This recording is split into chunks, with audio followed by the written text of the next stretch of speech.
Hey guys, welcome back to the channel. This is story about what if Naruto's team find out about the Kyuubi before the Chunin exam part 1. Before I start, please do support for more amazing content and comments for part 2. Do consider to subscribe my channel and share my video to your friends and check out the description as well. Let's start the video. As Naruto walked down the streets with his head down, he could hear many jeers and insults being thrown at him, along with several projectiles. "Get out of here, demon brat!" yelled one of the store owners. "Someone should teach you some manners. Showing your face here is just shameful," said a female civilian. "A boy like that would never have any manners, dear," said her husband, looking at Naruto with disgust. Naruto didn't even flinch at these comments. He had heard it all before. Then he felt something smashed into his face. He looked down and saw a broken eggshell and some yolk, and realized that he was being attacked. He bolted, and a crowd formed behind him. Although this wasn't new either, this was the part he hated. The villagers chucked anything they could find at him. Rocks, sticks, and even the occasional dead rat were sent flying past Naruto, who just ran faster. And then he froze. A man with long black hair stood in front of him wearing some standard shinobi pants and a jounin jacket, and both his eyes were looking at him in a glare. "I won't let you hurt anyone else, demon. You killed too many people, and it ends here," he roared angrily. Naruto didn't have any idea what he was talking about. The man moved his hands so fast that Naruto could only see blurs. The man's hand came down and there was a kunai in his hand. Naruto started to run away from the man as fast as he could. He knew what people like this man were called, for he had heard the word many times before. Ninja. Naruto had never met one before, but this was not the way he had thought he would. Jiraiya was coming from outside the village, coming from meeting with all his different spies over the past years. Since his student died 10 years ago, he only came to the village every time he had something to report to his sensei in person. He regretted the fact that he couldn't be there for his sensei in his roughest of times. He came back a few years ago hoping to adopt his student's son, but the old council people wouldn't let him, not wanting him to train the boy. This time he wanted to take the boy with him again, and if they wouldn't take him away, he would train the boy here for a year before he had to go outside the village again. The sky was dark and cloudy, looked like it was going to start pouring any time now. Jiraiya made it to the gate of the village and handed the 2 guards his pass to enter the village. He walked in the village and was heading toward the Hokage Tower to see his sensei when he heard a bunch of people screaming, "Get him!" He walked toward where the noise was and saw a bunch of civilians, genins, and chunins running after a little boy. He took a look closer and saw who that little boy, and he just lost his mind. He ran toward the group at full speed, hoping to make it before they harmed his sensei's only son. The group saw a man with long white hair running toward them with inhuman speed, so they started cheering, thinking that old man was running to kill the demon with them. Jiraiya made it to the group and he immediately killed the 5 chunins of the before releasing a killing intent that had everybody around on their knees. The third was in his office when he felt the killing intent. He started sweating knowing that Jiraiya was in the village, and he wasn't happy about something. Jiraiya looked at the civilians on the ground and then looked at the young boy who was on the ground fearing for his life. "Does this look like a demon to you?" yelled Jiraiya, taking out some kunais pointing at the young 10-year-old Naruto on the ground, but nobody answered him. "Answer me. Does he look like a demon to you?" he yelled again, walking toward the group, but still no one answered. "Then why the hell were you demons trying to kill him?" he yelled, walking back toward Naruto. "He killed our hero," yelled one of the civilians on the ground. "Don't you dare call my student your hero, because if he was really your hero you would respect his wish of seeing this young boy as a hero for holding that thing," yelled Jiraiya, focusing the killing intent only on the man. "Are you all right, Gaki?" asked Jiraiya, smiling at the crying young boy. "Yes, thank you, old man," said Naruto, wiping some of tears flowing down his cheeks. "The name's Jiraiya Gaki," said Jiraiya, ruffling the boy's yellow hair. "Let's go pay a little visit to the Hokage now," Jiraiya said with a smile. "Gigi, I don't want the old man to see me like this," said Naruto, trying to clean his clothes. "Why is that?" asked Jiraiya, raising an eyebrow. "Because he's going to ask me what happened and I don't want him to worry about me," answered Naruto, looking at the old man. "Let's go," said Jiraiya, smiling at the young boy. Jiraiya was now walking toward the Hokage Tower with Naruto beside him. He looked around and saw all the dirty looks that were being sent toward the young boy. Jiraiya was getting angrier by the second when he saw how the people treated the young boy. He walked inside the tower without even looking at the secretary and walked straight in the office. Sarutobi was getting ready for what was about to happen since he saw what Jiraiya was mad about with his crystal ball. Jiraiya told Naruto to wait outside while he had a word with Sarutobi for a moment. "What the hell, sensei? I come back and the kid was about to get killed by a group of shinobis and civilians," yelled Jiraiya, looking at the old man. "What, you wouldn't happen to know their faces, right?" asked Sarutobi, softly, calling in 3 of his Umbu members. I killed the 5 Chunin that was in the group and the rest is on the ground in the middle of the street, said Jiraiya, smiling at the old man. The Umbus immediately went to find the rest of the group that was trying to kill the young boy. So how long you here for? Asked Sarutobi, looking his former student. About a year, before I have to check on my spy network, said Jiraiya, still looking at the old man angrily. What do you plan to do with Naruto? Asked Sarutobi, smiling at his student.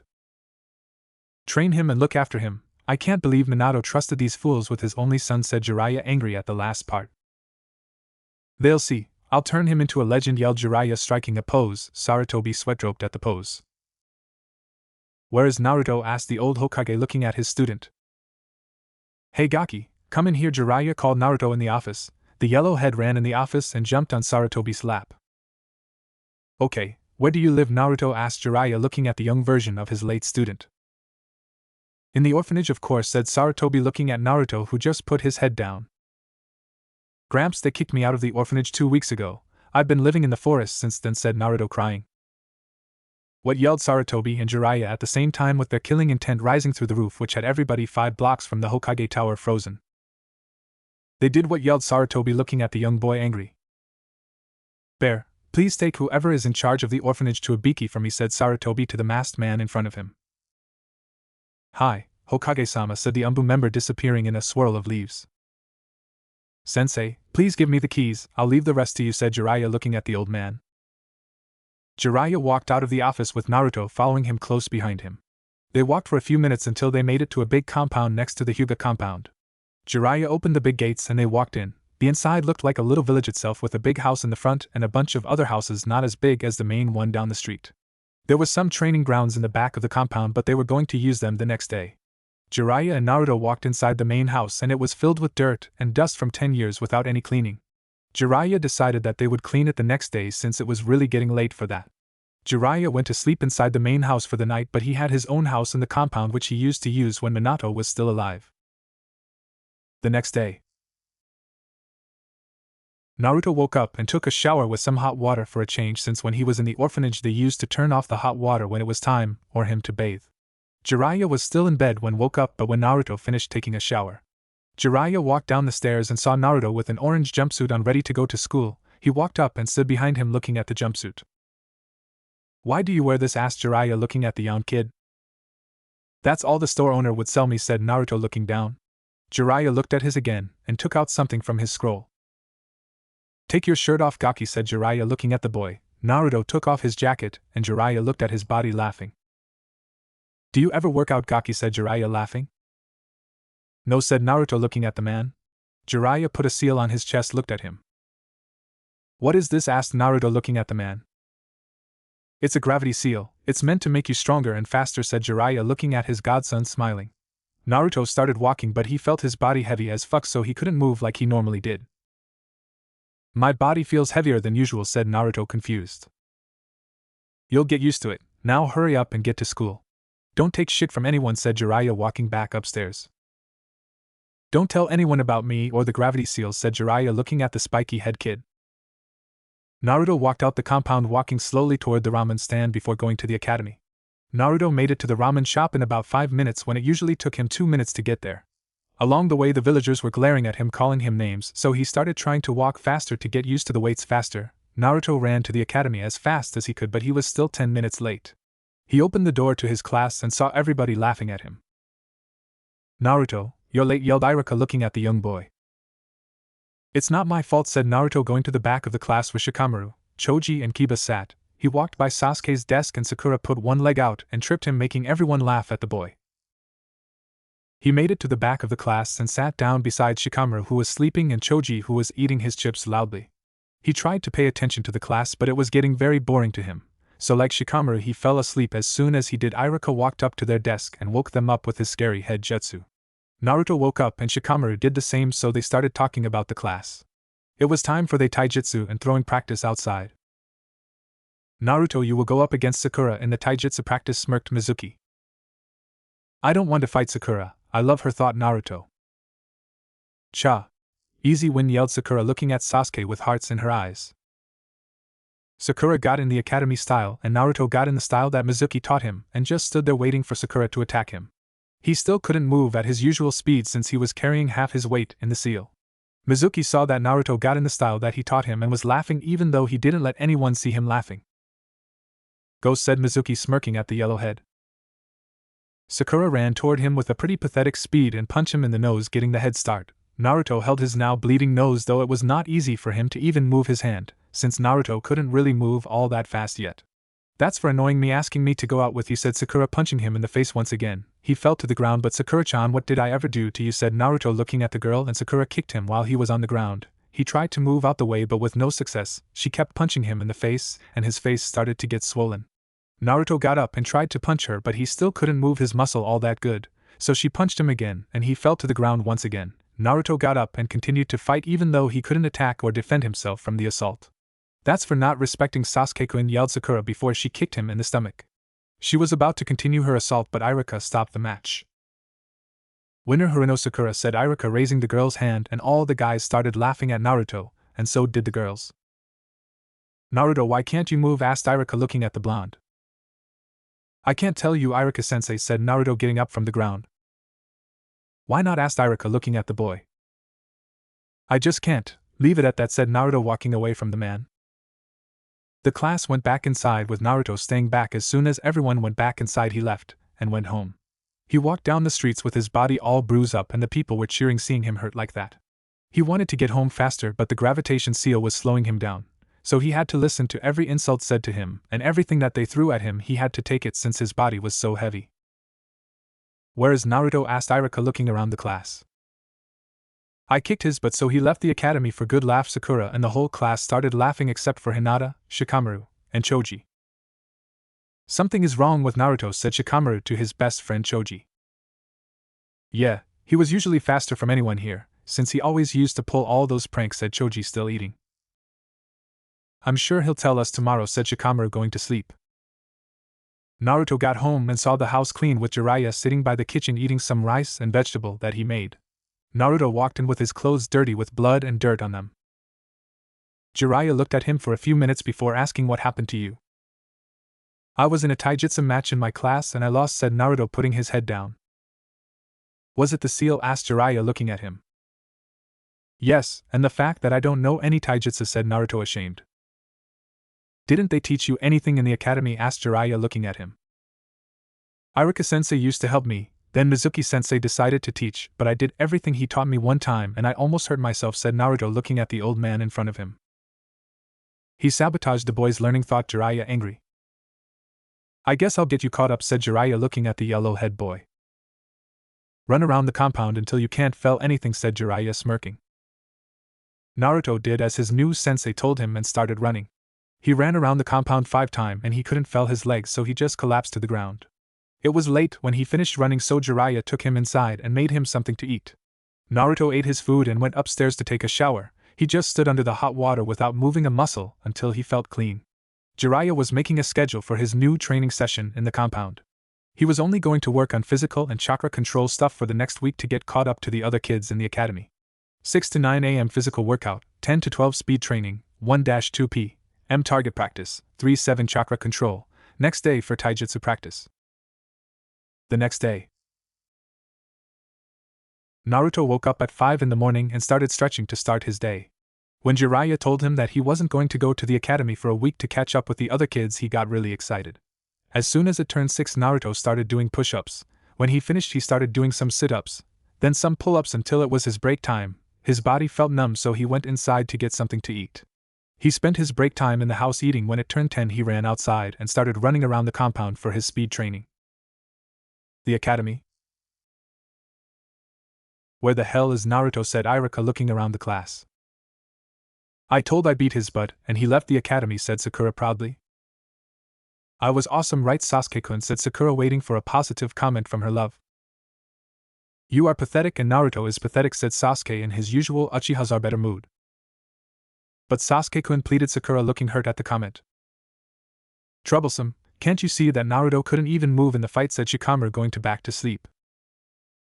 Now that you say that, he really couldn't move his body, said Kiba, looking at Iruka. I'm still better than him. I would still beat that baka, yelled Sakura, glaring at Kiba.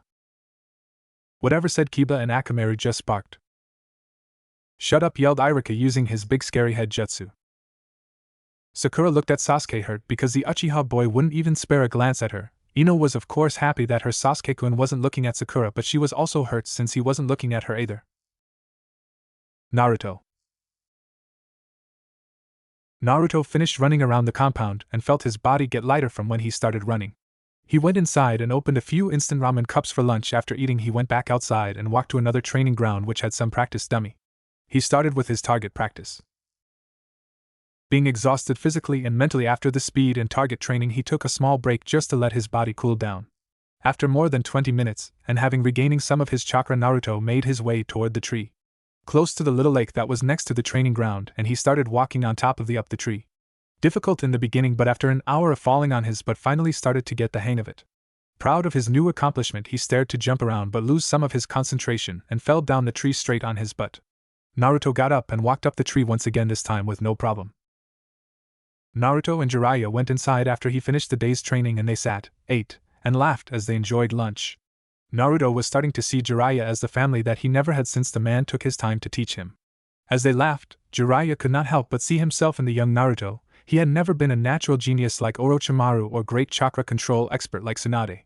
Jiraiya's skills was that he able to adapt in the heat of battle, and he could learn most ninjutsu through hard work and determination. However, this was not to say that he did not have incredible talents himself, as he did have a talent for seals that did shock his team. Since it was considered such a high-level skill, most were surprised at how Jiraiya could pick it up so easily. Jiraiya saw that potential in Naruto as a shinobi. He may not be a great seal master, but he would work till he could do whatever was being asked of him. Jiraiya was starting to love the boy like he did his late student, and he didn't even know him long yet. This was his godson, even though he didn't tell Naruto that yet. He was definitely sad that he had not been able to save Naruto from his childhood, knowing that Sarutobi had doomed him to a life of suffering by refusing to let Naruto be adopted by Jiraiya. The greatest shame that Jiraiya dealt with was not being able to defend his godson from those attackers and haters in the village in the first few years of his life. He prayed Kami would have mercy on his soul, or when he found his student's wife in heaven, he could look her in the eye and explain why Naruto was left to the horrible fate that he suffered as a child. He could not replace Naruto's past, but he would work to ensure that the Naruto would be able to achieve whatever he wanted to be like his dad. He would be the greatest Hokage, and by sheer force of will, he would make the world acknowledge him. This could be the only gift that Jiraiya could leave Naruto to make up for failing him as a child. With that final thought. The next day. The next morning, Naruto woke, took a shower, stretched, and started doing his physical workout. After doing his physical workout, Naruto started running around the compound for his speed training after Jiraiya increased the gravity by 10%. After the speed training, Naruto began his taijutsu training with Jiraiya. He was substituting the target practice and chakra control portion of his training with taijutsu training as Jiraiya had told him. Jiraiya created a clone so that Naruto could spar with after he taught him the fox style. Jiraiya was the teacher who explained the katas of the fox style to the boy, and the clone was used as a sparring partner to allow Naruto to learn the motions of the style. Initially, the constant need to keep his fist up to protect his body and to block attacks was very foreign to Naruto, who was taught the wrong way to fight at the academy. However, Jiraiya explained how this often left Naruto open to blows to his head area. By keeping his guard up, he reduced the openings. Additionally, the use of deflections and guiding the punches was extremely foreign. However, Naruto could see how effective it was. It was not about overpowering the fist or blow of the other person, but simply to deflect the energy away from the body. Every hand or fist was still connected to the wrist, so by attacking this joint you could force the fist away from the body. The style was to use the body and the user's speed to stop, dodge, or deflect attacks. As they trained, the use of leg strikes to keep the opponent away from coming in close to the body was also very helpful. He had never thought about how his legs being a primary weapon, as Mizuki always told him to keep an opening to keep the opponent away. However, the fox style used leg strikes, a lot of flips, and constant movement to overpower the enemy and viciousness like an animal to attack. They would strike the opponent's body from head to toe. Hours of using his legs in such manner only increased the fatigue that Naruto felt from the gravity seals. Jiraiya made him repetitively strike a pole that was in the middle of the training ground to increase his leg power and harden his bones. Naruto also worked on being able to anticipate blows from his enemies by simply doing some back flips and twists in the air for momentum. Jiraiya assaulted Naruto by kicking him or punching him, and the demon fox container would only be able to dodge, deflect, and block the attack without fighting back. Jiraiya was doing this to increase the boy's reflexes, making him able to act fast in case of an attack. Naruto worked on this program the entire morning, and was glad when it finally got dark so he could get some lunch before going back to practice again. He sat down with his aching legs. Man, I did not know my legs could hurt so much after all the training that we have been through. Naruto, you need to cancel the gravity seal when using this style because as you saw it requires fast movement, explained Jiraiya looking at the boy. Okay, said Naruto looking at his new sensei smiling. Naruto, do not show off your skills for no reason, only show your skills when you're in a fight, said Jiraiya looking at him serious. Okay, I never planned to, said Naruto smiling at his sensei. Get some rest, tomorrow will not be easy, said Jiraiya smirking. The next day, Naruto woke up and stretched getting ready for the day. It turned 6, and he took off his jacket staying in only his pants, and he started with his physical workout training doing some push-ups, then some sit-ups, and after that some pull-ups. After the 3 hours were over, Naruto went inside to get something to eat. When he got in the house there was nothing in the kitchen, so he decided to go to Ichiraku to get breakfast. Naruto got 10 bowls of ramen for himself and his sensei, and went back home making sure that no one followed him so that they wouldn't know where he lived. He wanted to make sure that no one knew where he lived because then they would mess up his sensei's house because of him. He was grateful that Jiraiya decided to help him improve his skills, so he didn't want anything to happen to the man because of him. Naruto made it to the house with the food that he just bought for himself and his sensei. Naruto ate the food with his sensei and went back to work doing the speed training for 2 hours before he got another break. The same thing went on until it was time for him to go to sleep. A week later, Naruto got ready to do his speed and physical training before working on his taijutsu for the rest of the day. His throwing accuracy was perfect since every night when Jiraiya fell asleep he would get up to practice it with some chakra control exercise. His control was average since his reserve was so massive. Jiraiya told him he would show some more control exercises later on after he mastered the tree climbing and the taijutsu style. Naruto, since you know the katas to the style, you'll get used to it while using it until you can completely master it. It's the perfect style against every other styles in the village, said Jiraiya looking at his sensei. How is that, sensei, said Naruto confused. Let me explain the other styles to you, said Jiraiya looking at him. First, the Uchiha style is based on anticipation using the Sharingan. With their ability to anticipate, they can respond accordingly. Since we're working on your speed and power of faking an opponent out at high speeds, then we can maybe use the anticipation style of the Sharingan against it. At that high a speed, the Sharingan user may fall for the initial attack because their body is trained to anticipate the strike. If we remove the time to adjust, they will instinctively follow the initial attack path to block. This could leave them open to attack when the attack is redirected too quickly for them to adjust. And since your style uses fast movement, and has no exact pattern, it's perfect against them, said Jiraiya taking a pause after that long explanation. Secondly, the Hyuga style relies on attacking chakra points using their hands with minimal emphasis on the feet. If we can focus your hand work to quick attacks and defensive maneuver like deflection, and all those other animal-like maneuvers, then you can work on countering their attacks. Also, while blocking their attacks you can possibly use your elbow or feet as weapons to strike back while engaging their hand-based attacks. Also, the style will improve your avoidance by teaching you to swivel your hips, jump back, or roll away, flip back, and ducking in front of your opponent. As we progress, you will instinctively be more prepared to deal with their blows with deflection, said Jiraiya looking at his student who was paying close attention to the explanation. Third, Guy's style relies on strength with fist and feet. It also involves lots of aerial moves. However, the Fox style teaches you to avoid blows with low groundwork, which will make their high-flying moves useless. Since they also use high speed, it will be a little harder to fight against. These areas are traditionally harder and sharper, which could inflict damage on the opponent. For example, if you use quick jabs to slow down the attacker punches, or you kick the inside of an enemy's leg to force them to jump back or prevent high-flying kicks, then they will have to adjust, explained Jiraiya thinking about the styles one by one. Additionally, your style will give you great striking power with your leg, which will also keep your enemy back.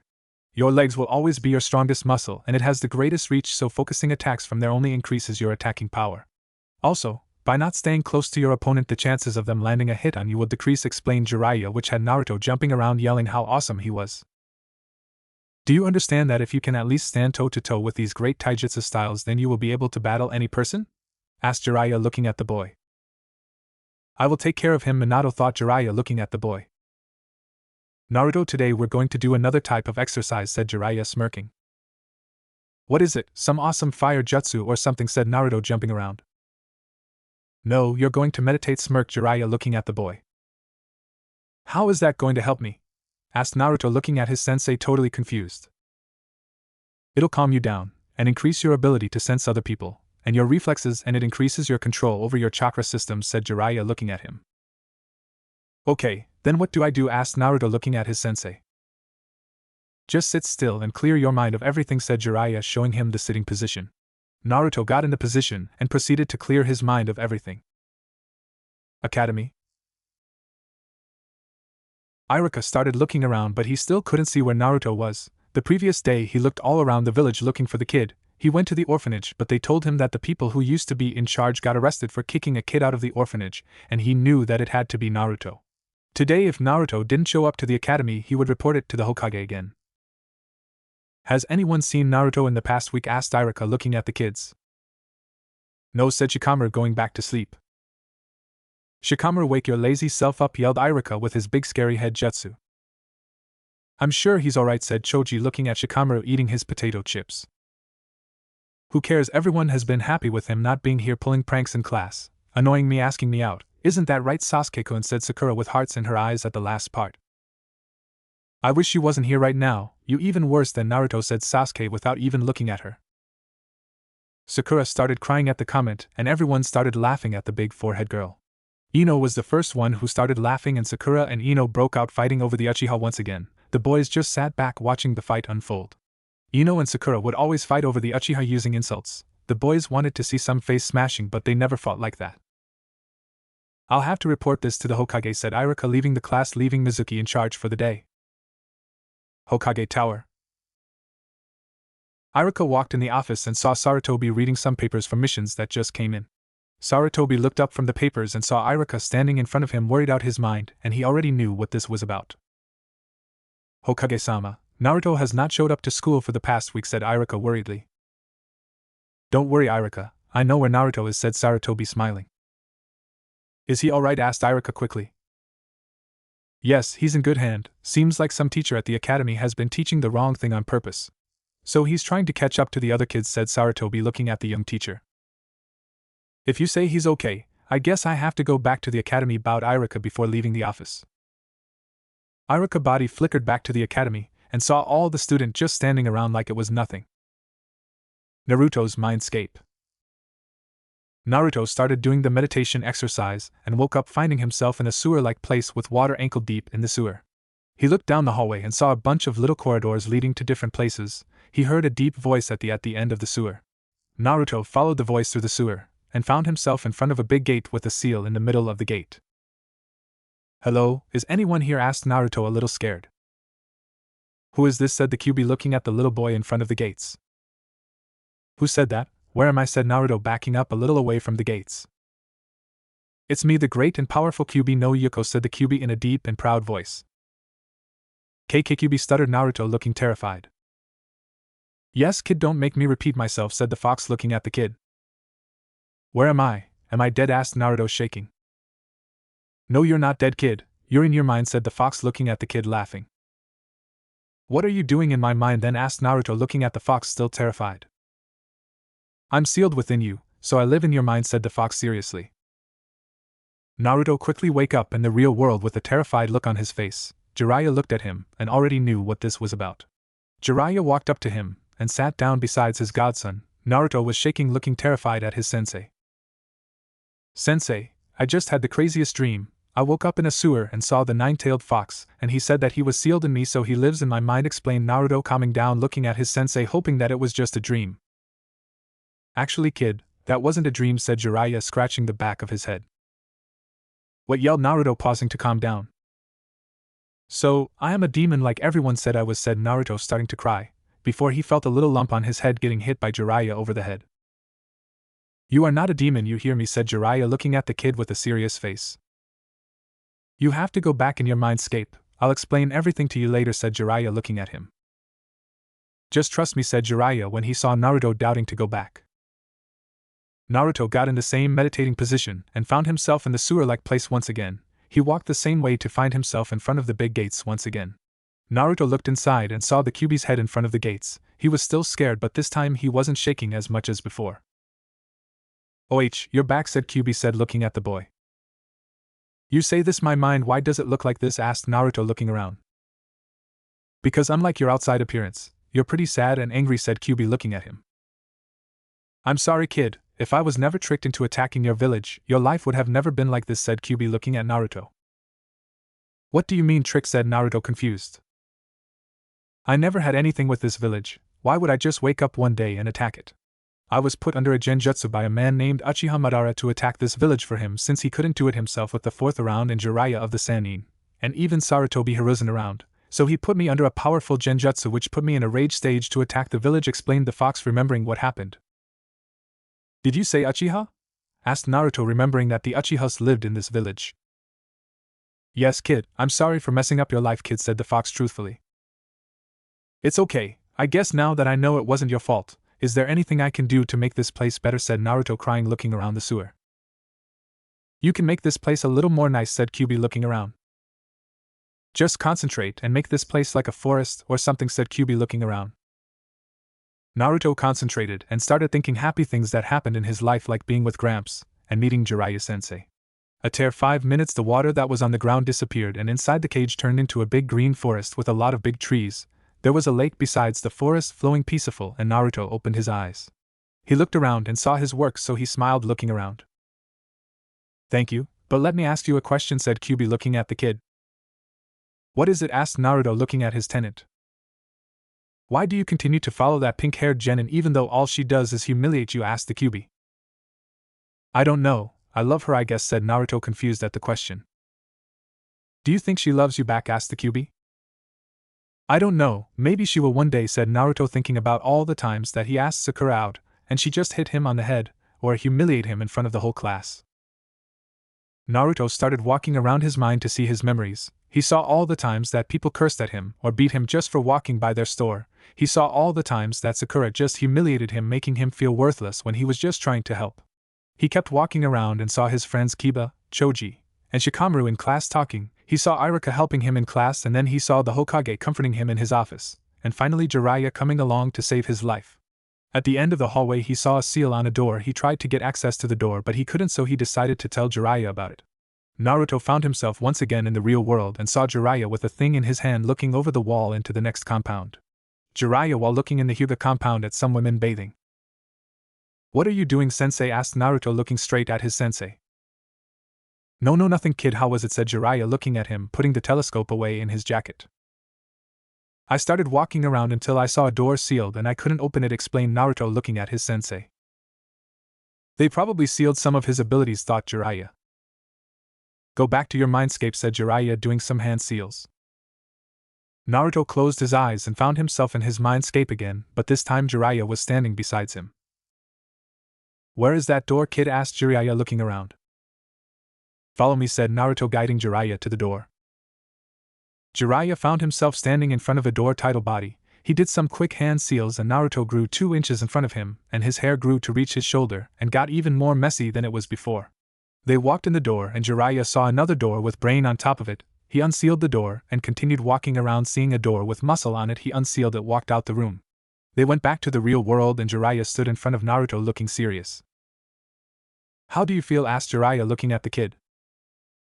Like something just in my head, and more power is flowing through my body, explained Naruto, looking around. And my body feel light, said Naruto, looking around. Run around the compound one time, said Jiraiya, looking at his carefully. Naruto started running with the gravitation seal still on him, and he could run around the compound in half the time that he usually did, which surprised him and Jiraiya.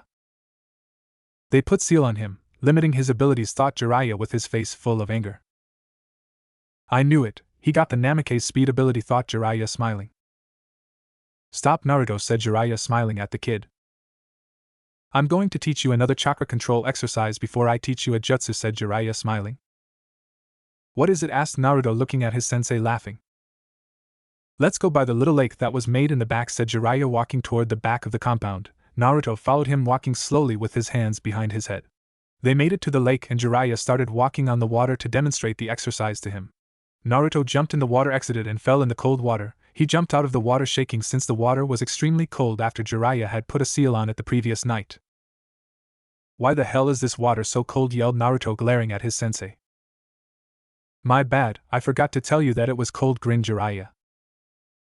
Now start walking on the water, just channel the right amount of chakra to the bottom of your feet like the tree climbing exercise, said Jiraiya, laughing. Naruto got on the water and flowed the chakra to the bottom of his feet, and he started walking on the water. He kept adjusting the chakra to put at the bottom of his feet to not fall in the water when the cold waves made it around. Naruto got out the water with a big grin on his face and walked toward his sensei. When he made it to the spot, he saw Jiraiya standing there waiting for him. As soon as he arrived, Jiraiya did some hand seals and said Kyuubi's no jutsu summoning jutsu and summoned a human-height toad. Naruto jumped back looking at the toad since it just appeared out of nowhere. "Hello Jiraiya-sama, what can I do for you?" asked the toad politely. "Hey Gamaki, I need the contract," said Jiraiya to the toad. "Taking on a new apprentice?" asked the toad before opening his mouth, and a big scroll came out with his tongue. "Yes," said Jiraiya looking at the toad smiling. "Naruto, this is Gamaki, the contract holder for the toads." "Gamaki, this is Naruto, the kid with the Kyuubi sealed in him," said Jiraiya, scratching the back of his head. "Hello Naruto-san," said Gamaki looking at the kid.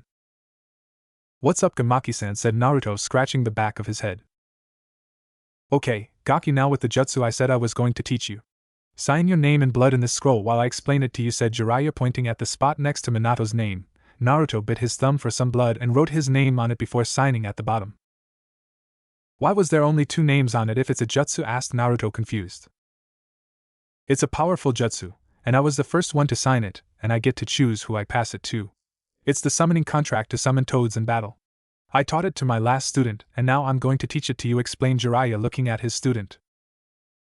"So you was the 4th sensei, since he was the only one who could summon toads before," said Naruto looking at Jiraiya. "He's smarter now, must be the seal that I removed from his brain allowing him to think better," thought Jiraiya, smiling. "Yes, I did train the 4th Hokage, that's a story for another time. Now here are the hand seals for the jutsu," said Jiraiya, showing him the hand seals to perform the jutsu. Naruto did the exact hand seals that Jiraiya just showed him and said Kyuubi's no jutsu summoning jutsu, and a little orange toad with a blue jacket appeared in front of him. "Who the hell are you, kid?" asked the little toad looking at the yellow-head kid. "My name is Naruto Uzumaki. Who are you?" said Naruto looking at the little toad. "My name is Gamakichi. What do you want?" said Gamakichi looking at the yellow-head boy. "I was just trying out this jutsu, brat," yelled Naruto glaring at the little toad. "Did you bring any snack?" yelled Gamakichi looking at the boy. "No, I didn't know I need any," said Naruto looking at Jiraiya. "Next time bring some snacks before summoning me," said Gamakichi, disappearing a puff of smokes. Jiraiya looked surprised at the kid for being able to summon the son of the boss toad on his first try. He smiled seeing the boy coming along better than he expected. He thought he was going to have to throw him off a cliff for him to get the jutsu right for a minute. Naruto looked at his sensei proudly, and they went inside to get something to eat, before continuing the day's training. Naruto was still thinking about what the fox told him in his mind, so he decided to tell his sensei about it. Jiraiya saw the look on Naruto's face and decided to start the conversation. "What's on your mind, Gaki?" asked Jiraiya looking at him eating his food. "In my conversation with Kyuubi, he told me that he was tricked into attacking the village by a man named Uchiha Madara. I thought the Uchihas were from Konoha. Why would he want to destroy the village?" asked Naruto, totally confused. "Uchiha Madara, I knew the fox wouldn't just attack the village for no reason," thought Jiraiya, thinking over the situation. "Naruto, what the fox told you is probably the truth. Before there is a legendary version of the Sharingan that is said to be able to control the tailed demon," said Jiraiya looking at the kid seriously. "Who is this Uchiha Madara? He must be very powerful to be able to control a tailed demon," said Naruto looking at his sensei. "Uchiha Madara was one of the founding fathers of the Hidden Leaf Village. He left the village because the first became Hokage and not him. I think the reason that he wants the village destroyed is because the other Uchihas did not leave with him," said Jiraiya looking at his student seriously. "So that's the problem. Do you think he's still alive?" asked Naruto looking at his sensei in worry. "I think so, kid. Not many people knows he's still alive," said Kyuubi through the mind link they had. "Naruto, with the kind of things that will happen in the future, I want you at least to have a childhood that you can remember. You're going back to the academy tomorrow. Just make sure you act normal. Come up with some kind of excuse to why you wasn't in school. Do you have any friends in the academy?" said Jiraiya looking at the kid. "Yeah, I got Shikamaru, Choji, Kiba, and Shino, but he's usually very quiet," said Naruto, thinking about all the people who was nice to him. "Oh, and there is Hinata. She usually faint when I talk to her though," explained Naruto, thinking about the girl. "Seems like that girl has a crush on you though," Jiraiya smiling at the boy. "Naruto, since most thing that will happen might involve this village in some way in the future, I want you to enjoy the rest of your childhood with those you hold dear. I'll be making you a new training schedule for the time you're in the academy," said Jiraiya, taking out something to write with. He started writing the new training schedule for his godson. Jiraiya finished the schedule and handed it to Naruto so he could read it over. Monday. 6 a.m. to 7 a.m. physical workout. 7 a.m. to 8 a.m. eat, head to school. 8 a.m. to 1 p.m. academy. 1 p.m. to 2 p.m. lunch. 2 p.m. to 5 p.m. friends. 5 p.m. to 7 p.m. meditate on Hokage Mountain. 7 p.m. to 10 p.m. taijutsu practice and speed training. Tuesday. 6 a.m. to 7 a.m. physical workout. 7 a.m. to 8 a.m. eat, head to school. 8 a.m. to 1 p.m. academy. 1 p.m. to 2 p.m. lunch. 2 p.m. to 5 p.m. friends. 5 p.m. to 7 p.m. summoning training.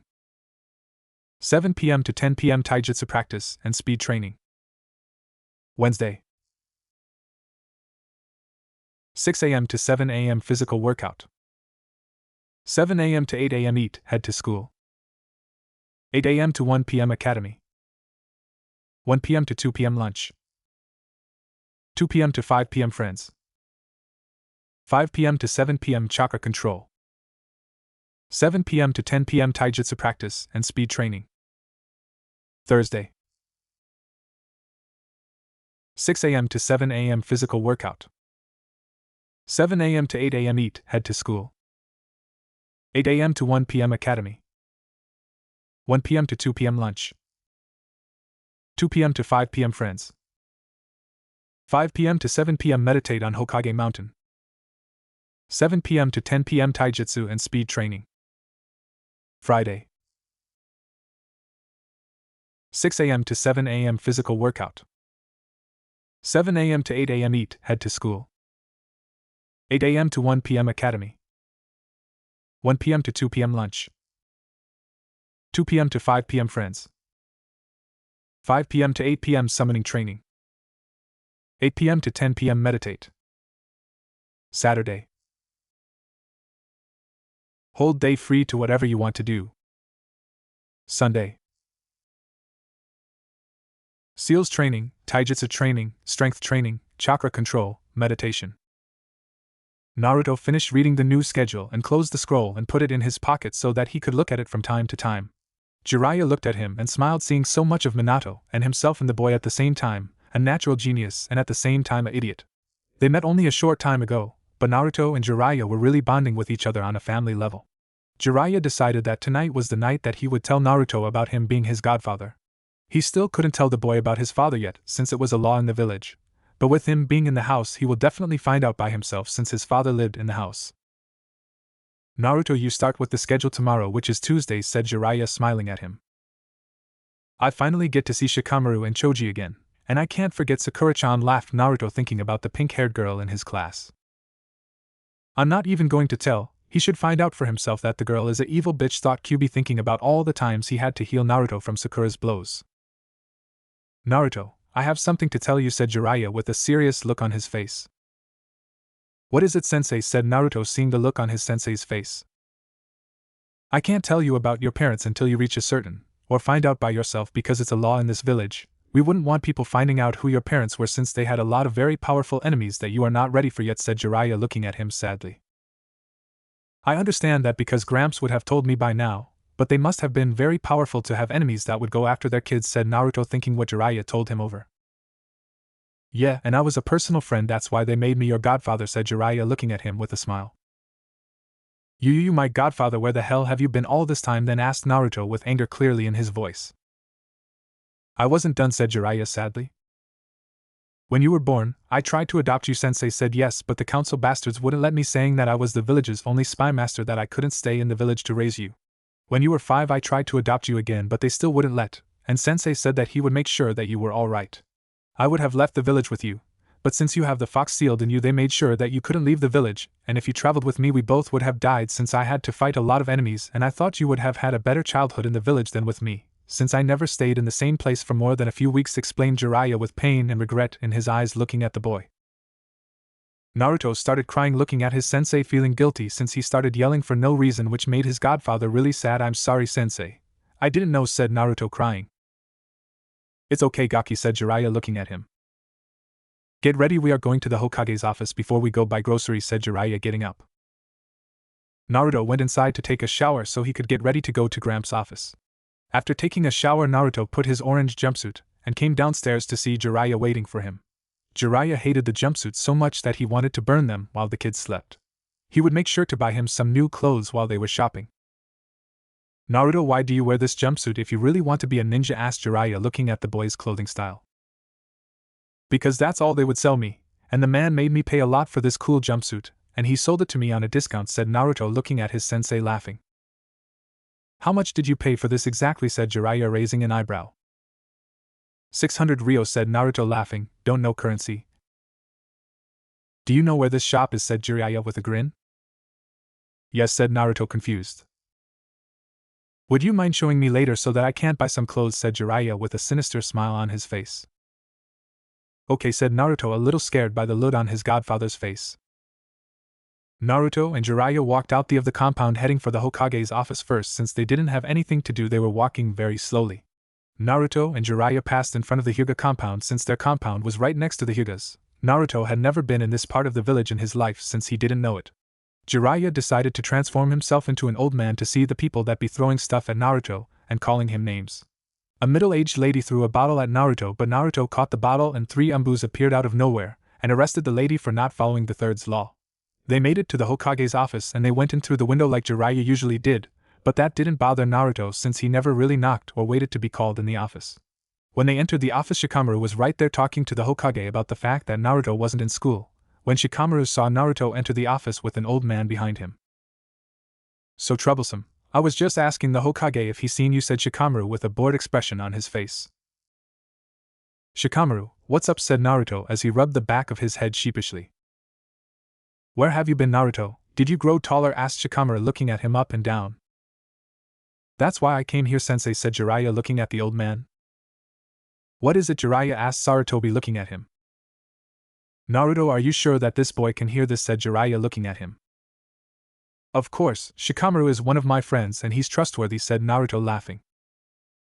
Wait, Naruto, you're hanging out with Jiraiya of the Sannin? Asked Shikamaru, looking at Naruto, shocked.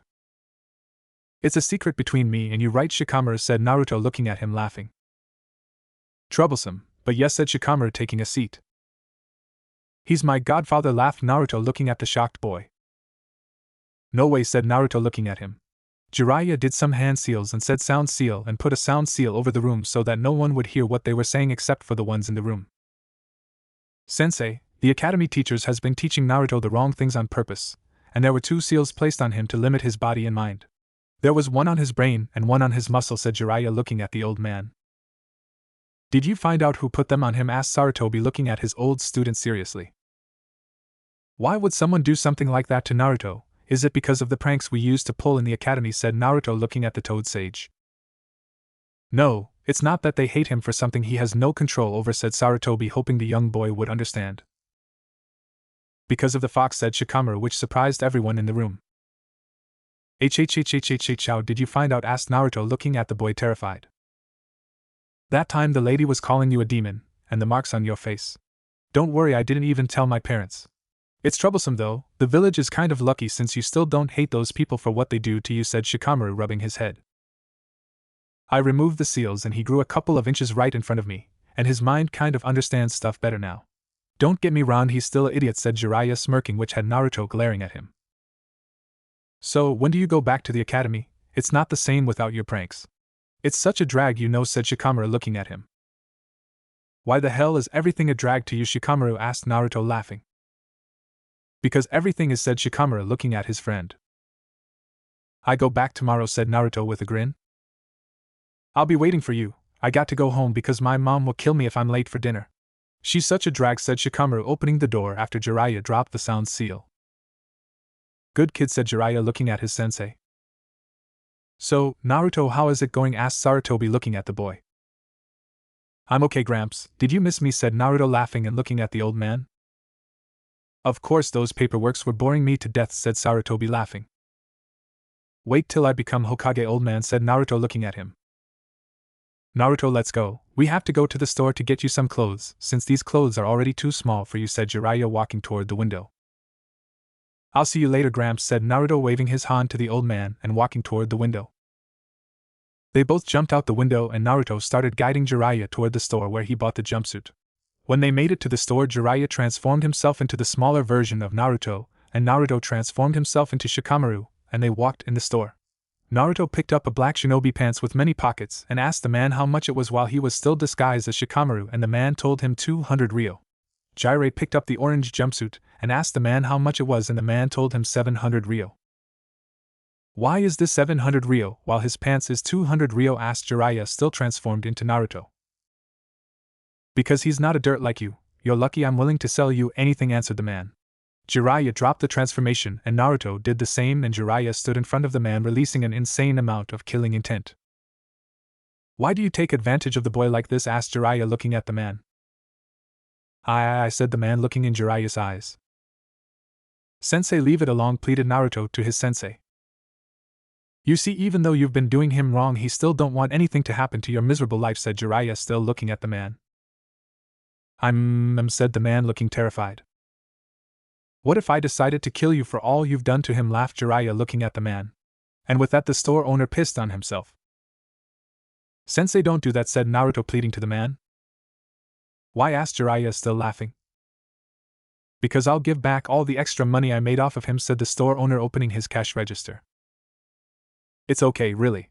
I just need some clothes, said Naruto, looking at the man. WH, what are you looking for? Said the man, looking at the boy's innocent face. I need some orange pants, said Naruto, smiling. Are you sure? Orange is not a color for ninjas, you know, said the man, looking at him. Yeah, he needs some black pants and a black long-sleeved fishnet shirt to put under his shirt. A long-sleeved orange and black shirt, since he seems to like orange, said Jiraiya, looking the boy over. Do you need any sandals? Asked the store owner, looking at them. Yeah, some black ones to match his pants, said Jiraiya, looking at the store owner. How many sets do you want of the clothes? Asked the store owner. I'll take 5 since he's still growing and they will get messed up anyhow, said Jiraiya, smirking. Let me take his measurements for the shirts and I'll give you the fishnet shirts, the pants, and the sandals. You can pick up the shirts in about 2 hours, said the store owner, taking Naruto's measurement. After taking his measurements, he handed them the pants with some white bandages, the fishnet shirts, and the sandals, and Jiraiya was about to walk out the store before Naruto took out some money to pay the man. No, this is free, you'll have to pay next time though, said the man, not accepting the money. No, take it, I'll feel guilty getting all of these without paying, and I got enough money for it anyway, said Naruto, putting the money on the counter. What a good kid. It's sad I didn't realize that earlier, thought the old man, smiling, and with that Naruto had one more person on his side. Jiraiya sealed the clothes in an empty scroll that he carried with him, and they started making their way toward the market. They walked slowly since they were in no hurry to get home. They made it to the store after a couple of minutes walking, and they bought what they needed, even though some of the store owners got arrested in the process, or refusing to sell food to the demon brat. Once again Jiraiya sealed the grocery that they got, and they walked out the store slowly without paying. Naruto started laughing at his sensei until Jiraiya slapped him across the head. Let's go get some ramen, said Naruto, looking at his sensei with stars in his eyes. Naruto, why do you like that ramen so much? Asked Jiraiya, laughing. You have to taste it to know, said Naruto, looking at his sensei. Naruto started running toward the ramen stand, and he was surprised since the gravity seal was still activated and he couldn't even feel it. Jiraiya decided that he had to put on a gravity seal on himself. He was to teach Naruto since the boy was getting faster and faster. Jiraiya was still faster than Naruto, but in a few years he will not even come close to catching up to his speed since it ran in his family. Jiraiya caught up to Naruto with no trouble in front of the ramen stand. They walked inside the ramen stand and took a seat. The old man looked at them, smiling. Where have you been, Naruto? Asked the old man, looking at the boy, smiling. Catching up on some stuff, you know, said Naruto, rubbing the back of his head sheepishly. Who is this with you? Asked the old man, pointing at Jiraiya, who was sitting next to Naruto. That's my godfather, said Naruto, laughing. What do you want? Asked the old man, handing them 2 menus. I'll get 3 miso ramen, said Naruto with stars in his eyes. I'll get a pork ramen, said Jiraiya, laughing at the kid. Coming right up, said the old, preparing the food. Old man Ichiraku brought them their orders and they started eating, to Naruto, which was swallowing the ramen at a high speed. Naruto finished his 3 bowls before Jiraiya could finish the one that he ordered. They finished eating and paid, walking out the ramen stand with Naruto complaining that they should have stayed longer since he's still hungry. Jiraiya looked at Naruto, smiling at the fact that the boy reminded him so much of his late student Minato. Jiraiya and Naruto made their way toward the clothing store to pick up the shirts that the old man was making for Naruto. They made it to the store and walked in looking for the old man. "Are you finished with the clothes?" asked Jiraiya, looking at the old man. "Yes, sir," said the old man, handing Jiraiya the shirts. "Thank you," said Naruto, walking out the shop. "Come again," said the old man, waving at them. Namikaze's compound. Jiraiya and Naruto arrived and unsealed the clothes and the food that was in the scroll and put them in place.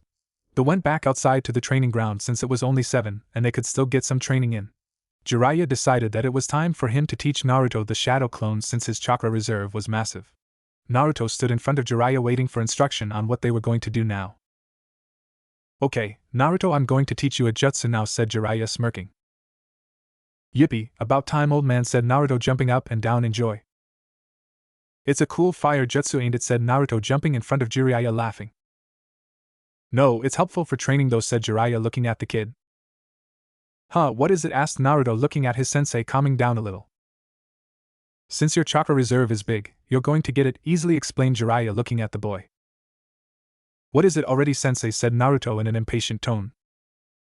"It's called the shadow clone," yelled Jiraiya, smacking him over the head. "You are not to use it in front of people, we'll only use it for training for now," said Jiraiya, looking at the boy as he explained everything to him. "How does that help me? What is a shadow clone anyway?" asked Naruto, looking at his sensei, confused. "The shadow clone makes a physical copy of yourself," said Jiraiya, showing Naruto the hand seal by making a clone of himself. "I could never make a clone in class," said Naruto, looking at his sensei with shame in his eyes.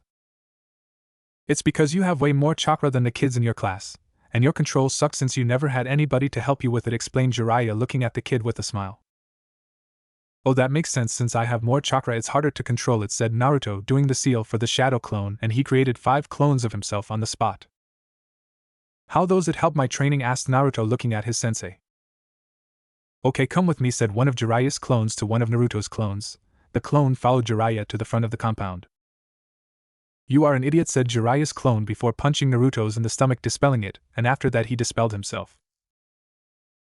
"Who are you calling an idiot?" yelled Naruto, looking at Jiraiya. "You see now, whatever your clone experience when they are dispelled, it's passed on to the original," said Jiraiya, looking at the boy. "Awesome," yelled Naruto, jumping around. "Okay, Naruto, since you got it, create 6 clones for training for the rest of the night," smirked Jiraiya, looking at the kid. "What are you the worst at in the academy?" asked Jiraiya, looking at the kid. "The 3 academy ninjutsu," said Naruto, looking at his sensei. He did the single hand seal, then said Kage Bunshin no Jutsu Shadow Clone Jutsu, and created 6 clones of himself on the spot. "Send 1 to do the tree climbing exercise and 1 to run up and down the tree," said Jiraiya, looking at the boy. Naruto instructed the clones to do what Jiraiya told, and he turned to look at his sensei once again.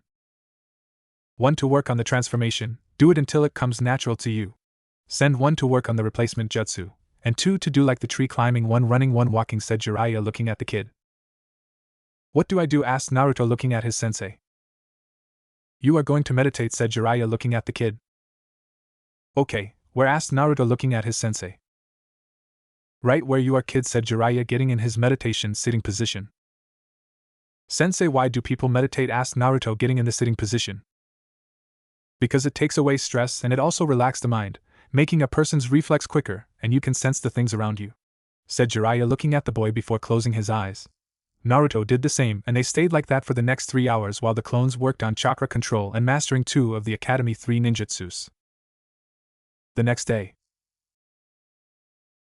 Naruto was asleep when the clones dispelled, so it was now that he was getting the experience of the training from yesterday. He could feel that his chakra control has improved a lot. He tried the transformation jutsu and he got it right on his first try and it was perfect. He decided to try the replacement jutsu and he could replace himself with a little fluffy fox toy that was in the corner of his room on the first try. Naruto was happy, but as he learned from his meditation yesterday, he wasn't supposed to get mad or excited over every little thing. He still decided to jump around before he went to do his physical workout. Naruto went downstairs to the training ground and Jiraiya still wasn't awake yet, so he decided to let him get some sleep. "Here we go," said Naruto, stretching before he could start to do him workout. Naruto finished stretching and started doing the push-ups. His gravity seal was still on, so he was getting the maximum effect of the physical workout. He did 100 sit-ups, then he did 100 pull-ups. Naruto finished with the physical workout and decided to get a lap around the compound before taking a shower. He did the lap and went inside to take a shower. After taking a shower, Naruto took out his clothes to get ready for school.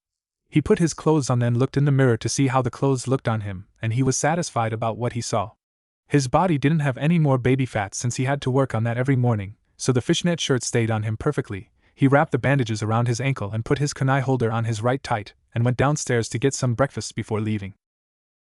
Naruto walked to the academy fast because he was going to be late. After taking all that time to look at himself in the mirror, he didn't want to run so the people would not get suspicious about his speed. As soon as he got to the academy, he transformed himself to look like the old Naruto did to ask Sakura out to see if he was going to get lucky after all that time. Naruto walked in the classroom and Iruka stopped him and the students started laughing at him. "Naruto, where have you been and you're late?" yelled Iruka with his big scary head jutsu. "I woke up late," said Naruto looking at his sensei. "Where have you been?" asked Iruka looking at the boy.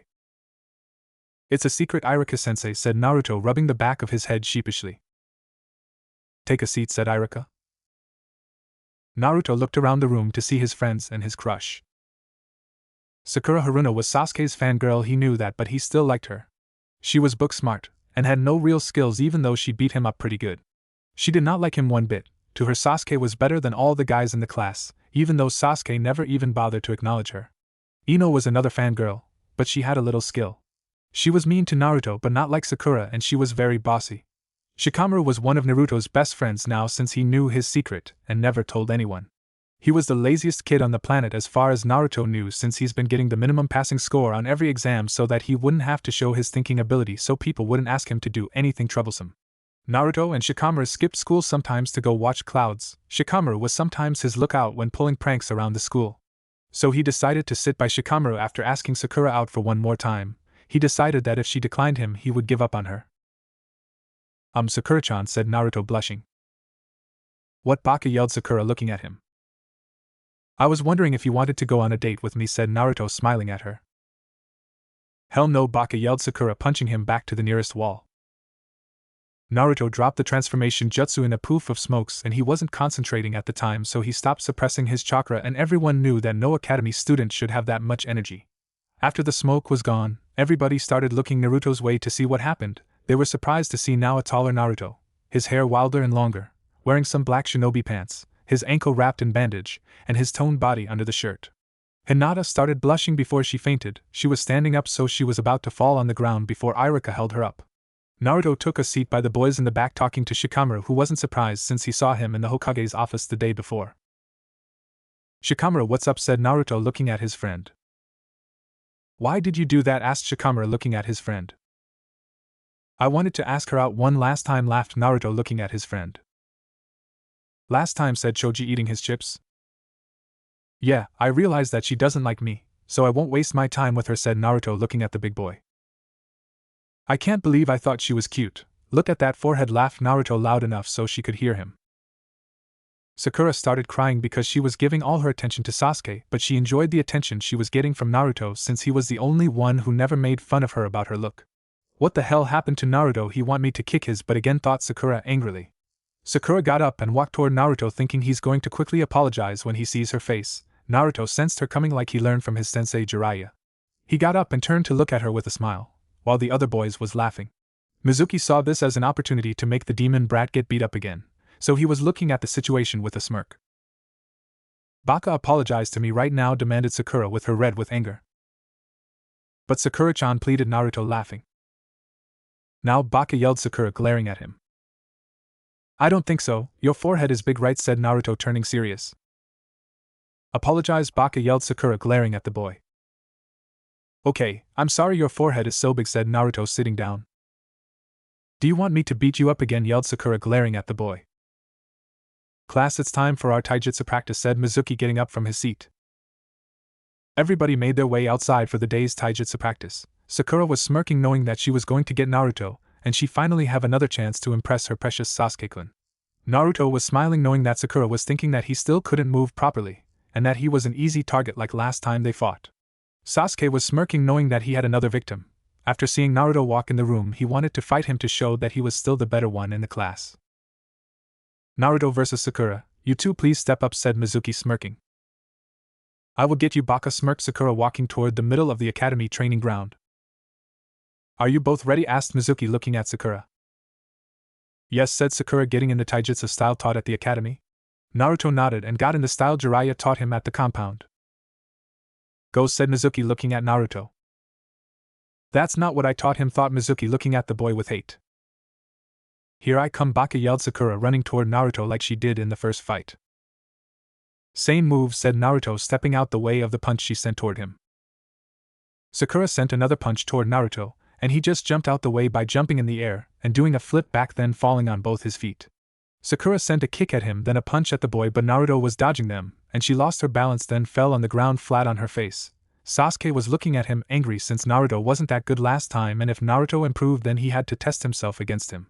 Sakura got up and dusted herself up, and she was getting angry not being able to land a single hit on the boy that she just promised an ass kicking to. She went at him with a kick and punch combo, but Naruto dodged every single one of them with ease with some slow movement. Naruto decided to end the fight and axe kicked Sakura in the torso, sending her crashing to the ground with a little blood coming out her mouth. She was now really pissed off, with her inner self screaming. She got up and she ran toward Naruto and punched him across the training field. He got up and dusted himself up, and she was already in front of him ready to pound him to the ground. She threw a punch at him, but Naruto said Kawarimi no Jutsu replacement jutsu and replaced himself with a log, which got completely destroyed. Naruto came out from behind a tree and looked at the girl smiling. Sakura ran toward him, but he suddenly disappeared and Sakura hit nothing but the tree. Seems like I have to get serious, said Naruto, appearing behind her. Come here so I can kick your ass, Naruto yelled Sakura. She ran toward him again with a punch headed for his face, but he ducked and punched her in the stomach, making a little blood come out of her mouth due to the intensity of the punch. She backed up and Naruto got up and kneed her in the stomach, then he punched her right on the nose, knocking her out instantly. Winner Uzumaki, Naruto said Irika, smiling at the boy. Naruto, who taught this taijutsu style to you? Asked Mizuki, giving him a fake smile. I learned it myself, lied Naruto, looking back at the man. You lying, yelled Mizuki, looking at him. Why does it matter to you? Said Naruto, looking at him. Shikamaru gave up against Sasuke, Kiba beat Ino, Shino beat Choji, and everybody continued to practice the academy style except for Naruto, who was doing his own thing in the back. After the taijutsu practice, the class went on to throwing practice. They all had pretty good accuracy since Naruto trained with his godfather in that area for the past week. Shikamaru was the only one who didn't even bother trying, saying that it was a drag to do it. It was time to go back to the classroom for the history part of the class. Naruto was paying close attention even though his head wasn't letting him, since Irika made the explanation extra boring. Shikamaru was besides him sound asleep. He followed his head and fell asleep on the desk beside Shikamaku. The bell rung and they knew it was now lunchtime, and the boys had a special place to eat, which was on the roof of the academy away from the girls. Even Shino was on the roof when it was lunchtime. The only one of the boys who wasn't there was Sasuke, because he preferred to be alone. Today Kiba stayed in the courtyard of the academy wanting to get some play from Hinata. They went to the top of the academy, and Shikamaru quickly got in his cloud-watching position. Guys, I want you to meet somebody, said Naruto, taking out a kunai. You're not going to kill us, are you? Said Shikamaru, laughing.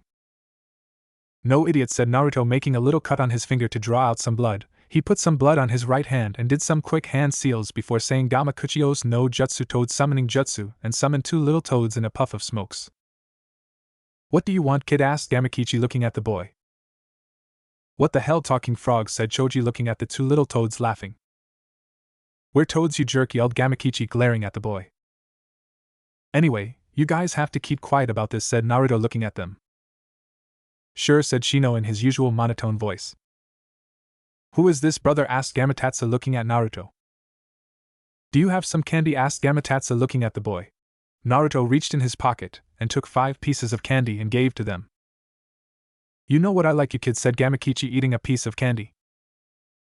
Gamakichi, this is Shikamaru, the laziest kid in the world, said Naruto, pointing at Shikamaru, who was laying on his back looking at the sky. What's up? Said Gamakichi to Shikamaru. Hey, said Shikamaru, waving at the little toad without looking at him. This is Shino, and that is Choji, said Naruto, pointing at Shino, then Choji. Jiraiya. Jiraiya was sitting outside the hot spring with a big smile on his face, writing on his little notebook the notes for his next porn book. He really missed doing his research, but now he couldn't do it as often as he wanted to because he had to train Naruto to protect himself before he left for his meeting with his spies. Now that he knew that Madara was alive and that he was involved in the Kyuubi attack, he had to let Naruto enjoy himself before throwing him in the killing life of a ninja. Jiraiya finished his research, and he suddenly found himself in the toad summoning realm where he got his sage training done. Jiraiya, who is that kid you let sign the contract? Asked Pa, an old short little toad. Naruto, he's my new student, said Jiraiya looking at Pa smiling. Pa stroked him on the head with his cane. Who is he? Asked Pa looking at him. Minato's son, sir, said Jiraiya rubbing the big lump on his head. You mean your godson, said Ma looking at the man. Yes, answered Jiraiya, not wanting to get hit for a second time. That's why we summoned you here, said Pa looking at the man. But I wanted to talk to you guys. I want to finish mastering my sage training while the kid is in school. There is a very powerful man that I just found out that might be alive, said Jiraiya seriously. Okay, when do you want to finish it? Asked Pa looking at him laughing. We start tomorrow, said Jiraiya looking at the two-toed sages. Okay, get ready to go to hell again, laughed Pa looking at Jiraiya. Back with Naruto. Naruto, Shino, Choji, Shikamaru, Gamakichi, and Gamatatsu were still hanging out on the roof of the academy, but it was now time for them to go back to class. Naruto sent Gamakichi and Gamatatsu back home and went down. When they went back down on the playing ground of the academy to find Sasuke looking for Naruto, he wanted to fight him before they had to go to class. Hey dope, fight me, demanded Sasuke looking at the boy. Don't feel like it, team, said Naruto looking at him. Don't insult Sasuke-kun, Baka yelled Sakura with a bandage on her nose, and all the Uchiha fangirls agreed with her. Shut up, Sakura, said Naruto looking at the girl. I said fight me, or are you scared, said Sasuke in his superior Uchihas are better than you tone. Sure, said Naruto getting in the fox-style taijutsu stance. Sasuke got in his family style and they faced each other. You see, Ino Pig, Sasuke-kun is fighting for my honor, said Sakura with heart in her eyes. As if, said Sasuke looking at the girl. But Sasuke-kun, said Sakura on the verge of tears. Kick his ass, Naruto yelled Kiba with a bark from Akamaru. That Baka can't beat Sasuke-kun, yelled all the fangirls. I'm fighting him to prove that I'm better than him, said Sasuke running toward him doing some hand seals katan, Kakaku no Jutsu fire style. Grand Fireball Jutsu, said Sasuke as a big fireball came out his mouth heading straight for Naruto. Kawarimi no Jutsu replacement Jutsu, said Naruto before he replaced himself with a log. The log burned down and Naruto appeared behind Sasuke smiling. Sasuke turned around and punched him in the face, then kicked him in the stomach, sending him a few feet back, which had all the fangirls screaming. Naruto got up and dusted himself up. Naruto jumped in the air and did a flip backwards, getting ready for Sasuke. He ran toward Naruto with a punch and kick combo, but this time Naruto dodged and blocked all of them, and at the end he punched him in the face, then kicked him in the ribs, which knocked him down, having all the fangirls yelling at Naruto. Some of them were even going to jump in the fight. Sasuke got up and started doing some hand seals. At the end he said Katan, Hausenka no Jutsu fire style, mythical fire phoenix jutsu, and a bunch of fireballs came out his mouth toward Naruto. Since everyone jumped out the way, Naruto used his speed to evade the fireballs and get in front of Sasuke. He kneed him in the stomach, then punched him in the chest before sending him flying with a powerful kick. Sasuke did a flip in midair and landed on his feet with some blood on the side of his lips. He started running toward Naruto with his anger building up. He threw a punch at the yellow head boy, but Naruto ducked to evade before he did a swept under him, making the Uchiha jump in the air. Sasuke was coming down with a kick meant for Naruto's head, but Naruto kicked it away with a kick himself. Sasuke fell on his feet and punched Naruto in the face, making a little blood come out the side of the yellow hair boy's mouth. Stop it, you two, yelled Iruka getting between them. He wanted to fight. I had to kick his ass, said Naruto laughing. Naruto, you totally owned him there, bro, said Kiba patting him on the back. Sasuke won, you idiot, yelled Sakura glaring at Naruto. Whatever forehead, laughed Naruto looking at the girl. GGGGG, good job, and Naruto-kun, stuttered Hinata looking at her feet playing with her fingers. Thank you, Hinata, said Naruto smiling at the girl. I can't believe it, Naruto just beat Sasuke, the top of our class, thought Ino just looking at Naruto. Naruto started walking away to join his friends with a big smile on his face. He finally did what he always wanted to do, to prove himself to the class. Now all that was left was for him to prove himself to the village by becoming Hokage. He heard the group of fangirls calling his name. He turned around and saw all the fangirls except for Ino glaring daggers at him. Ino was still standing in the same spot where she cheering for Sasuke before Naruto beat him, and she made herself believe that no one in the academy could beat her precious Sasuke-kun in a fight, and to see the same thing she believed could never happen in front of her was making her doubt what she saw in Sasuke. Ino was finally snapped out of her phase when she saw the fangirls getting mad. You need to apologize to Sasuke-kun right now, yelled Sakura, the head of the fangirls. I wish I could, but I can't, said Naruto walking away. Get back here and apologize to Sasuke-kun, Baka yelled Sakura walking toward Naruto with the other fangirls behind her. Hell no, said Naruto stopping, and he turned to look at all the fangirls. We'll just make you then, said Sakura, cracking her knuckles. I thought the team was supposed to be the strongest in the village. Now you want revenge because the dead last beat him, laughed Naruto, looking at them. Shut up, yelled Sakura, glaring at him. Touch me and you'll regret it, said Naruto with one of his fake smiles as he directed all his killing intent toward them like Jiraiya taught him to do. It was a little hard standing up straight for the girls, since they were just academy student and Naruto's chakra was massive. Naruto suppressed his chakra again like Jiraiya taught him. You will apologize to Sasuke-kun, yelled Sakura, getting up from the ground. Forehead, just shut up, yelled Ino, walking toward the girl. What, you're siding with him, yelled Sakura, looking at Ino. I'm not siding with anybody. Sasuke lost, you don't see him asking for no apology. That's why he don't talk to us, I just realized that. You're annoying, yelled Ino, walking away from the group. You out of the competition for Sasuke-kun's heart, then Ino, pig, smirked Sakura, looking at the girl's back. Whatever, said Ino, going inside the academy. Sakura turned to get back to Naruto, but he was already gone with the other boys. Naruto was long gone with Kiba, Choji, Shikamaru, Shino, and Hinata. There went on the roof of the academy, and just laid there looking at the clouds with Shikamaru. Naruto was enjoying the little time that he had with his friends, but he knew that at 4:30 he had to go home to get ready for his training. Naruto was really happy about his new life. He didn't worry about the villagers since he had Jiraiya and the Hokage to look after him. He considered them his family, and that's all he wanted, family and friends. They spent the whole time on the roof until the bell for the academy rung and it was time to go home, so they forgot to return to class after lunch, and Iruka was going to get mad at them the next day. Guys, who has to go home and train, said Naruto, looking at them smiling. Me, stuttered Hinata, getting up to go home. I have to do physical workout with my mom, said Kiba, jumping down from the roof and making his way toward his house. See you tomorrow, Hinata smiled Naruto, looking at the girl. Let's just hang out, then I can show you guys my house, said Naruto, getting up. Whatever, if I go home right now my mom is going to be on my ass anyway, said Shikamaru, getting up. Where are we going, said Choji, looking at them. We can go to my house, but you guys have to promise not to tell anybody that don't know, said Naruto, looking at them seriously. Sure, said Choji and Shikamaru, walking in front of them, and Shino just nod.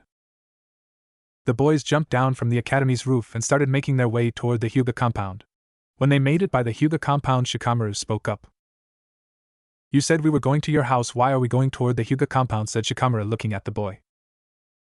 I live next to the Hyugas, said Naruto, walking past the Hyuga compound. They made to the gate of the compound next to the Hyugas, and they all were surprised that Naruto lived in a big family compound as big as the Hyugas. Shino was not showing the fact that he was surprised, but they could hear his bugs. Naruto opened the gates with the key that Jiraiya gave him, and they all walked him. As soon as they walked in, they saw the beautiful garden that's in the front. They looked at everything with awe and amazement. Choji looked at everything, eating his chips bags after bags, eating faster and faster. Dude, you live here alone? Since when, said Choji, looking at his friend. Not long ago, and I live here with my godfather, said Naruto, rubbing the back of his head.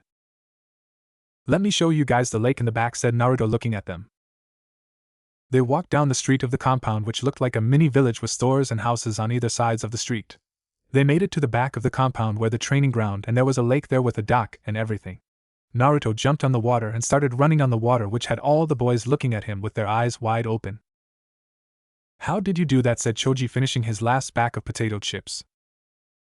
You know about chakra control, right, said Naruto, looking at them. Yeah, it's a drag learning it, said Shikamaru, looking at his friend with a bored expression. Can you do any chakra control, said Naruto, looking at his friends.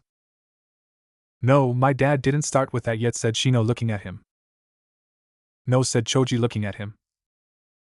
Don't want to, said Shikamaru, sitting down on the dock to look at the lake.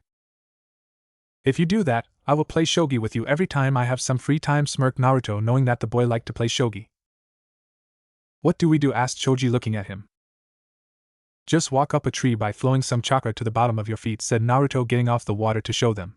He walked up the tree with ease, and Shikamaru was the first to get up and tried to walk up the tree. As soon as he saw Naruto walk up the tree, he already concluded that you can't use too much chakra, or too little for that matter. He got it to the top of the tree on his 5th try and went back to sitting on the dock and looking at the lake. It was time for them to go home because Jiraiya would be home any minute now to start his training for the day.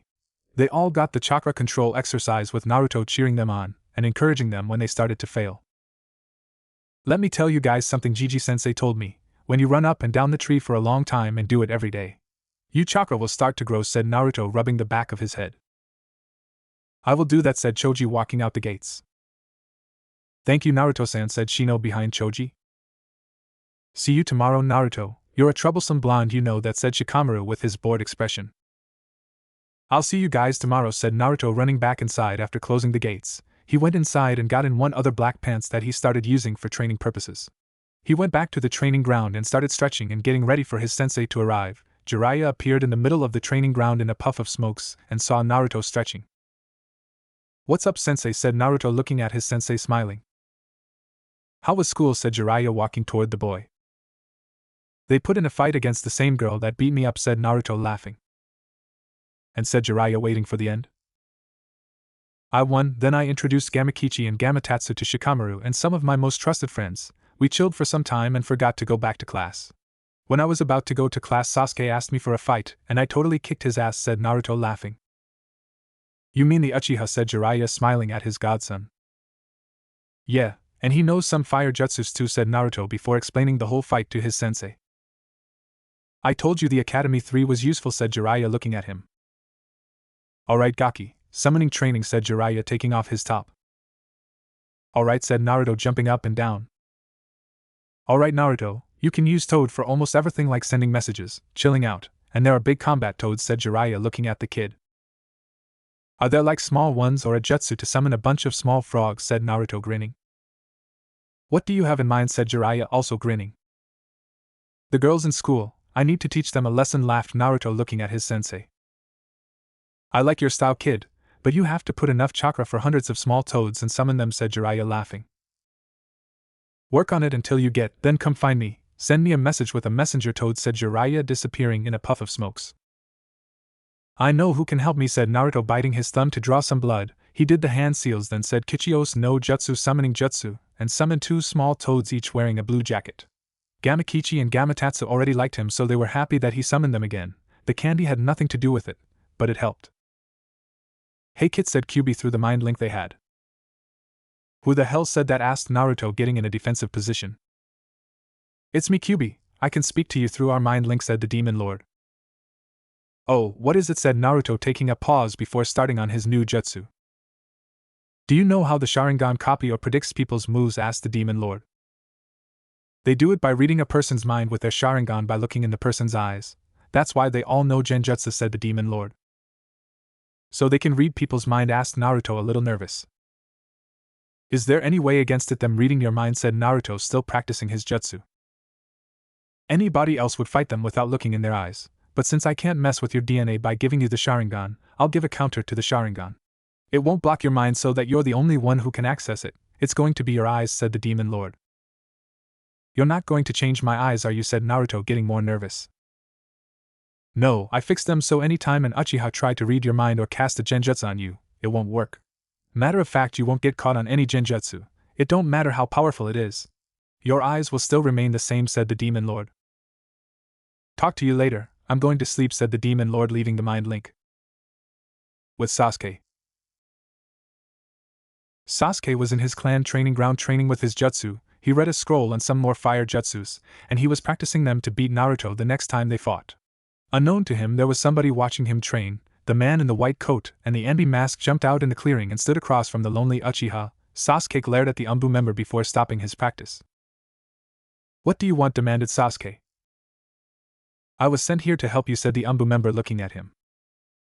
I don't need your help, and get out of my house, said Sasuke, walking away from the man. But the dead last of the academy did manage to beat you, said the Umbu member. Shut up, said Sasuke, running toward the man. He threw a punch, but the Umbu member dodged it easily and punched him in the stomach, then kicked him away. The Umbu member jumped in the air and threw several kunais at him, injuring him. He threw a kunai again, but Sasuke dodged it before falling on the ground unconscious. The Umbu member picked him up and ran out of the compound with him, heading toward the hospital. He dropped him in front of the hospital, but what he didn't know was that Sarutobi saw everything that happened. With his crystal ball, he sent 2 of his best Umbu to take care of the root member. He made to an empty little alley, and before he could report to his master, he found himself being restrained by some tree roots. Before he heard a sound of 1,000 birds screeching, the Umbu in the dog mask ran toward him at full speed. When he made it in front of him, he said Raikiri lightning blade and ran his hand through the man's heart, killing him. They destroyed the body and left to report to the Hokage. The nurses treated Sasuke fast and told to rest since his injuries were completely healed. He could go home this afternoon.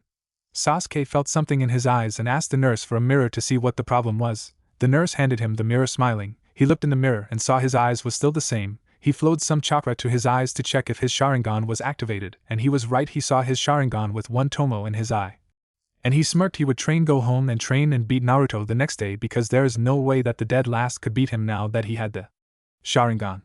Sasuke was happy that his eyes activated, and now he would show Naruto for humiliating him in front of the whole class. Naruto did the hand seals and tried doing the jutsu again, and he knew that he ran out of chakra since he summoned all kind of toads in the last hour, and he memorized the ones that he summoned and what they could be used for. The thing that drained his last bit of chakra was when he created all the clones to summon different type of toads. One of the clones did manage to get the jutsu right before Naruto dispelled all of them and sent all the little frogs home. Gamakichi, Gamatatsu, go get Jiraiya for me, tell him I'm done, said Naruto before falling on the ground. The little toads jumped out of the compound and hopped toward the hot springs since they had a blood contract with the Toad Sage, and they knew where he was at all time. Jiraiya was busy peeking at the women in the bathhouse and writing notes on his notepad since that was his last chance to do any good research with his new training and training the boy too. He was giggling and no one in the bathhouse even spotted him, since he was excellent at stealth, being a spy master, and all that. Jiraiya senses the little toads coming his way and got up, putting his notepad away.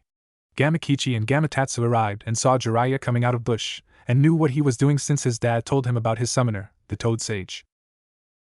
Naruto said that he's done, said Gamakichi looking at the man. So, he summoned you guys to help him. Let's go, said Jiraiya pointing toward his shoulder. They each got on one shoulder, and they disappeared, leaving behind a bunch of leaves. Jiraiya appeared in the training ground with the two little toads on his shoulders. Naruto's chakra was in his reloading mode, getting back the chakra that he used doing the jutsu. Daki, let me make you a new training schedule. You have too much time for taijutsu since you already know the one that I taught you. Starting next week you'll be using that new schedule, said Jiraiya, taking out an empty scroll and some writing material. Alright, I'll get some ninjutsu finally, said Naruto, jumping up and down in happiness. Monday. 5:30 a.m. to 6 a.m. physical workout. 6 a.m. to 7 a.m. speed training. 7 a.m. to 7:55 a.m. eat and get ready for school. 8 a.m. to 1 p.m. academy. 1 p.m. to 1:30 p.m. lunch. 1:30 p.m. to 7 p.m. ninjutsu. 7 p.m. to 8 p.m. dodging practice. 8 p.m. to 10 p.m. meditation. Tuesday. 5:30 a.m. to 6 a.m. physical workout. 6 a.m. to 7 a.m. taijutsu training. 7 a.m. to 7:55 a.m. eat and get ready for school. 8 a.m. to 1 p.m. academy. 1 p.m. to 1:30 p.m. lunch. 1:30 p.m. to 7 p.m. ninjutsu. 7 p.m. to 8 p.m. target practice. 8 p.m. to 10 p.m. meditation. Wednesday. 5:30 a.m. to 6 a.m. physical workout. 6 a.m. to 7 a.m. speed training. 7 a.m. to 7:55 a.m. eat and get ready for school. 8 a.m. to 1 p.m. academy. 1 p.m. to 1:30 p.m. lunch. 1:30 p.m. to 7 p.m. ninjutsu. 7 p.m. to 8 p.m. dodging practice. 8 p.m. to 10 p.m. meditation. Thursday. 5:30 a.m. to 6 a.m. physical workout. 6 a.m. to 7 a.m. taijutsu training. 7 a.m. to 7:55 a.m. eat and get ready for school. 8 a.m. to 1 p.m. academy. 1 p.m. to 1:30 p.m. lunch. 1:30 p.m. to 7 p.m. ninjutsu. 7 p.m. to 8 p.m. target practice. 8 p.m. to 10 p.m. meditation. Friday. 5:30 a.m. to 6 a.m. physical workout. 6 a.m. to 7 a.m. speed training. 7 a.m. to 7:55 a.m. eat and get ready for school. 8 a.m. to 1 p.m. academy. 1 p.m. to 1:30 p.m. lunch. 1:30 p.m. to 7 p.m. ninjutsu. 7 p.m. to 8 p.m. dodging practice. 8 p.m. to 10 p.m. meditation. Saturday. 5:30 a.m. to 6 a.m. physical workout. 6 a.m. to 7 a.m. speed training. 7 a.m. to 7:30 a.m. eat. 8 a.m. to 1 p.m. friends. 1 p.m. to 1:30 p.m. lunch. 1:30 p.m. to 7 p.m. seals. 7 p.m. to 9 p.m. dodging practice and target practice. 9 p.m. to 10 p.m. meditation. Sunday. 6 a.m. to 9 a.m. physical workout, target, and dodging practice. Rest of day off. Alright Gaki, you know what to do now, said Jiraiya, throwing him the scroll. Naruto caught the scroll and put it in his pocket, and started running around the compound slowly since Jiraiya had increased the gravity to help him control his newfound speed and to strengthen his body when doing the physical workout. He ran around the compound and ran around the compound before Jiraiya decided to join him to get back in shape since he didn't train in a long time, and now he had to complete his sage training, and he knew that Pa was not going to go easy on him.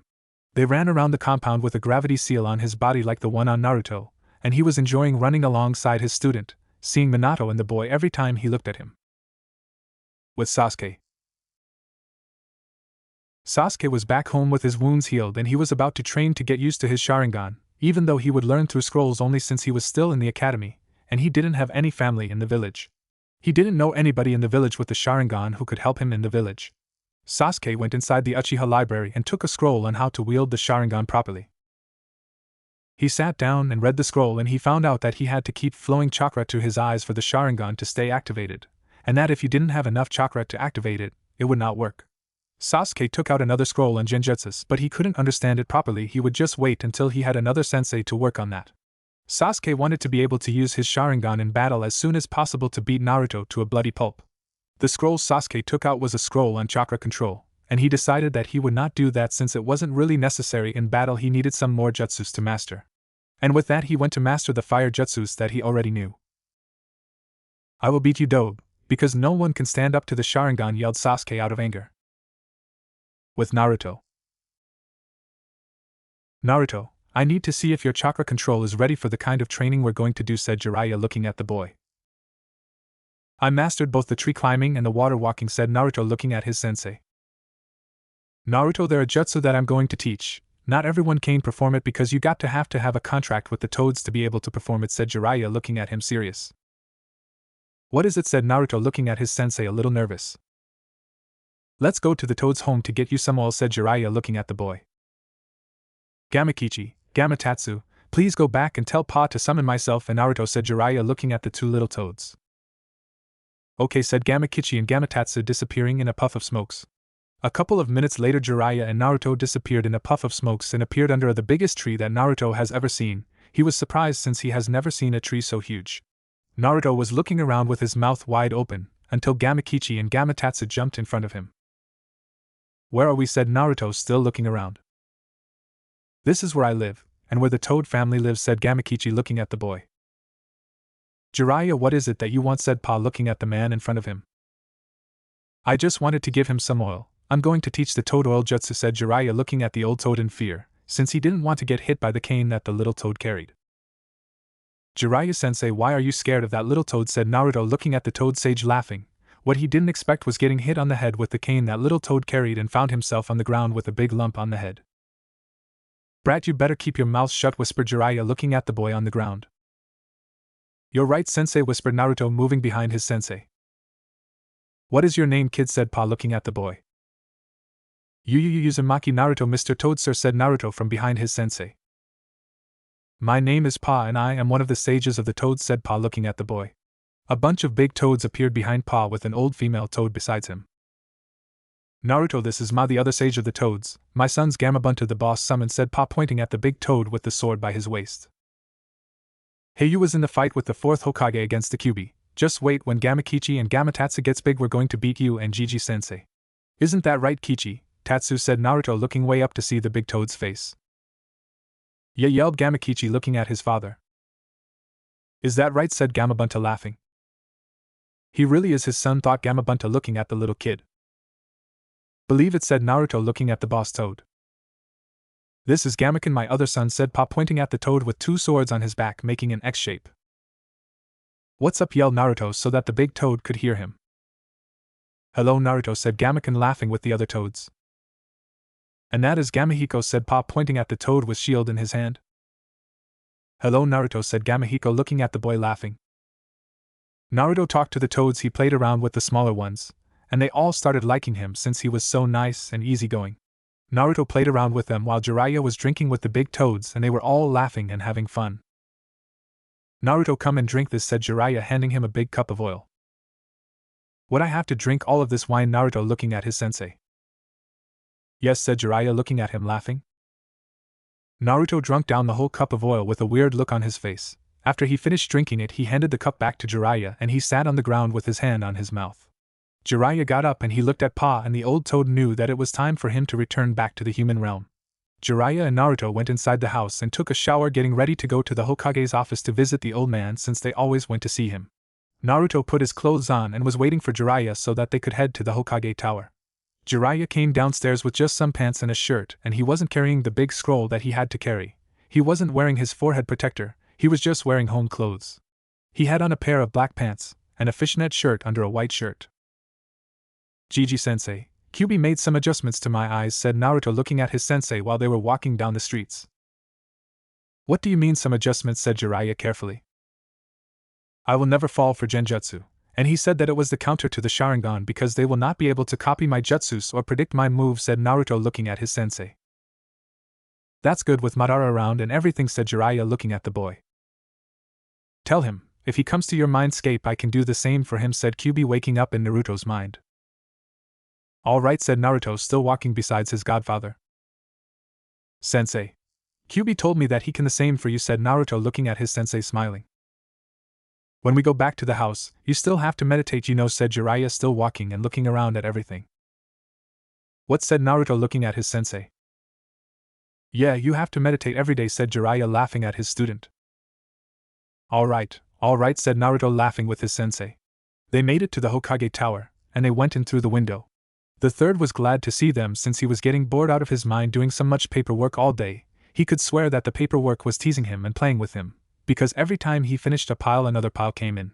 He really needed to retire now. He knew that Jiraiya didn't want the job because he was the first one in line for the job, but he gave it to his student instead, and now he had to train Naruto. He wouldn't take the job again.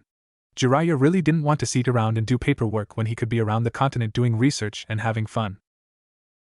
Jiraiya, what brings you here? said Sarutobi without even looking back since he sensed Jiraiya coming, and he was the only one who came inside the office through the window. Just dropped by to see you, sensei. See, you're still doing paperwork, huh? laughed Jiraiya, looking at his old sensei. Hey Gramps, said Naruto, rubbing the back of his head. Hey there Naruto, said Sarutobi, looking at the boy. How is the academy? asked the Hokage, looking at the boy. It's okay, said Naruto, looking at the man he considered his grandfather. Sensei, I came to talk to you about something, said Jiraiya, and Sarutobi already knew what to do. Back to the compound, I'll see you, said Jiraiya, walking toward the window. Gigi-sensei, can't he just use the shadow clones to do all that paperwork? said Naruto, walking toward the window. They jumped out of the window so they didn't see Sarutobi banging his head on the desk over and over again. Why didn't I think of that? said Sarutobi, banging his head on the desk. All those years of doing paperwork, cried Sarutobi, looking at all the paperwork, thinking all the time he could have been spending with his family. Thank you, Naruto, said Sarutobi, creating 3 shadow clones to finish the night's paperwork. Namikaze's compound. Jiraiya and Naruto made it to the compound, and the yellowhead knew that he had to go meditate while his sensei talked to the Hokage. He followed Jiraiya to the little lake in the back of the compound for his meditating session. They made it to the lake and Jiraiya told Naruto to take his clothes off, and he did what his sensei told him. Now, Naruto, all you have to do is sit on the water to meditate, said Jiraiya, looking at him. What? yelled Naruto, looking at his sensei. You heard, come inside when you're finished, said Jiraiya, walking away from the kid. As soon as Naruto tried to sit on the water, he started sinking since he only flowed chakra to his feet. He got in the water and flowed some chakra to his butt and legs, and he sat on the lake and closed his eyes, feeling everything around him. He could hear the birds chirping, he could feel the wind against his skin, he could feel Jiraiya and Sarutobi's chakra inside the house, the Hyudas in the next compound. His mind was just clear. Sensei, I just found out that Uchiha Madara was the one who summoned the fox to attack the village, said Jiraiya, looking at the old man seriously. Are you sure? said Sarutobi, looking at his student drinking some tea that Jiraiya made. Yeah, the fox said it himself, said Jiraiya, looking at the old man. That complicates things, said Sarutobi, looking at his student. After Naruto graduates the academy, I have to leave for a few months to find out more about it, said Jiraiya, looking at the old man. That's a good idea, said Sarutobi, looking at his old student smiling. I'm going to teach him combination jutsus with the toads before I leave, said Jiraiya, looking at his sensei. That will help him not fight alone, plus he got teammates like Shikamaru, Shino, Choji, and Kiba who got his back. I saw him teach them the tree climbing earlier today, said Sarutobi, smiling at his old student. He is a good kid, just like his father, said Jiraiya, smiling.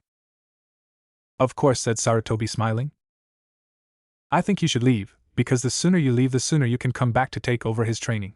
He got 2 years left in the academy, maybe you can leave in 5 months or so, and you can spend 1.5 years finding more about the subject, so that you can come back to pick him up from school after he graduates. I think he would like that, said Sarutobi, looking at his sensei.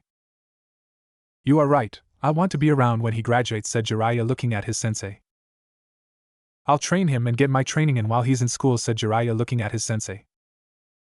After the talk with Sarutobi, Jiraiya knew that he had to go out of the village if he wanted to find out more about that Madara thing. Sarutobi left the compound and Jiraiya went to find Naruto, who was still meditating on the lake. Jiraiya took him inside because he had to rest for the school day tomorrow. The oil that Naruto drank was staying in his body for him to be able to use the toad oil jutsu, because Jiraiya had to drink it when he was learning with the toads.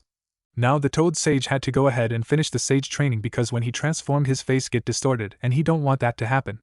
Naruto went inside the house and went to sleep, and Jiraiya did the same. He wanted to go out to a bar and get something to drink to clear his mind, but he couldn't since he would be hangover and Pa would kill him in the training. The next day, the alarm rung and Naruto woke up ready for his day. He went down the stairs and head toward the training ground. When he arrived downstairs, he saw Jiraiya already up and fully dressed in the clothes that he used to train Naruto. Naruto looked at him nervously because he didn't want to be training so early in the morning. Why are you up so early, Gigi? Asked Naruto, looking at his sensei. To get some exercise done before training with Pa, said Jiraiya, looking at the boy. What? Asked Naruto, looking at the man. What do you think I do while you're in school? Naruto, follow the schedule I made for you because I'll be back Sunday morning. If I leave while training with Pa, he's going to kill me, said Jiraiya, looking at the boy. Okay, said Naruto, and he was about to walk outside. Naruto, when you come from school, summon a toad your size and start trying to get along with him, because when I come back I'm going to teach jutsus to combine with toads, said Jiraiya, looking at him. Said Naruto, looking at his sensei. Let me introduce you to one, said Jiraiya, walking outside toward the training ground with him. They made it to the training ground and Jiraiya bit his thumb, then said, and summoned a toad as tall as Naruto. Hello, Jiraiya-sama, how can I help you? Said the toad, looking at Jiraiya. Gamakino, I'm trying to demonstrate some combination jutsus to Naruto, said Jiraiya, looking at the toad. Let's go then, said the toad, looking at Jiraiya. Naruto, the main thing to be able to work with the toad, and know when to combine your chakra with him, said Jiraiya, looking at the boy. The toad did some hand seals and Jiraiya put his hand on the toad's back and they said Gamma Kanbi no Jutsu, Suede and Toad Combination Jutsu, Water Bullet, and a water ball came out of the toad's mouth and turned the practice dummy into a bunch of little pieces. Awesome, said Naruto, looking at his sensei. My wind chakra put a cutting ability on the water ball, making it more destructive, explained Jiraiya, looking at his student. After school just summon him and he'll show you what to do, and how to combine your chakra, said Jiraiya as he started doing his physical workout, with Naruto besides him doing his physical workout before school. They finished and Naruto went inside to take a shower before going to school. After taking a shower and putting his clothes on, Naruto went back downstairs where Jiraiya had prepared some food for them. Jiraiya finished eating his food and took out some money and handed it to Naruto. Do not waste it, it's for the whole week, said Jiraiya before he summoned a little messenger toad. Tell Pa, I'm ready, said Jiraiya to the little toad. 30 seconds later Jiraiya disappeared in a puff of smokes to his training. Naruto walked out of the compound and started making his way toward the academy. When passing the Hyuga compound he saw Hinata walking to school with a box in her hand, her lunch. There was a boy who came out of the compound behind Hinata and he was also heading toward the academy. Naruto walked past him and went to talk to Hinata. Hey, Hinata, wait up, yelled Naruto, running after the shy girl. Hinata turned around and saw Naruto running after her, and she was getting nervous, since she was in love with the boy. Naruto caught up to the girl and he stood beside her and started walking beside her.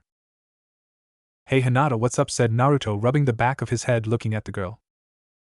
What do I do? He is so close to me right now, thought Hinata, turning a different shade of red. Hey Naruto-kun, how are you doing, answered Hinata, looking at her feet, avoiding to look in the boy's eyes. Hinata, are you sick, said Naruto, touching the girl's forehead. Naruto-kun is touching me, thought Hinata, still looking at her feet and playing with her finger. Hinata, are you alright? Asked Naruto, getting worried. I am fine. What are you doing around here? Naruto-kun asked Hinata, still looking at her feet. I live next door to you, in that compound over there, said Naruto, pointing at the compound that is as big as the Hyuga compound. Why you live and next to me? Asked Hinata, getting even more red, which was impossible since she was getting to an orange shade. Yeah, you can't tell no one about it though, and try to stay out of the girls' bathroom today in school, said Naruto, laughing, thinking about the prank already. WWW, hi, is that Naruto-kun? Said Hinata, still looking at her feet and playing with her fingers. You'll see, you want to race me to school or I can carry you, said Naruto, looking at the girl, laughing. But was all Hinata could say before Naruto picked her up bridal style and started running toward the academy with her. Naruto ran toward the academy as fast as he could, style carrying the shy girl. They made to the academy with a big smile on Hinata's face, and her face was also red. As soon as Naruto put her down, she fainted, but lucky Iruka was there to stop her from hitting the ground. Naruto-kun just carried me to school was all that was running through the girl's mind, with a dacing mini Hinata in her mind. Naruto walked to the back of the room and went to seat by Shikamaru, Choji, Shino and Kiba with Akamaru on his head. He sat down and started talking to the guys about the day. Guys, I have the perfect plan set up for today, said Naruto with a big grin on his face.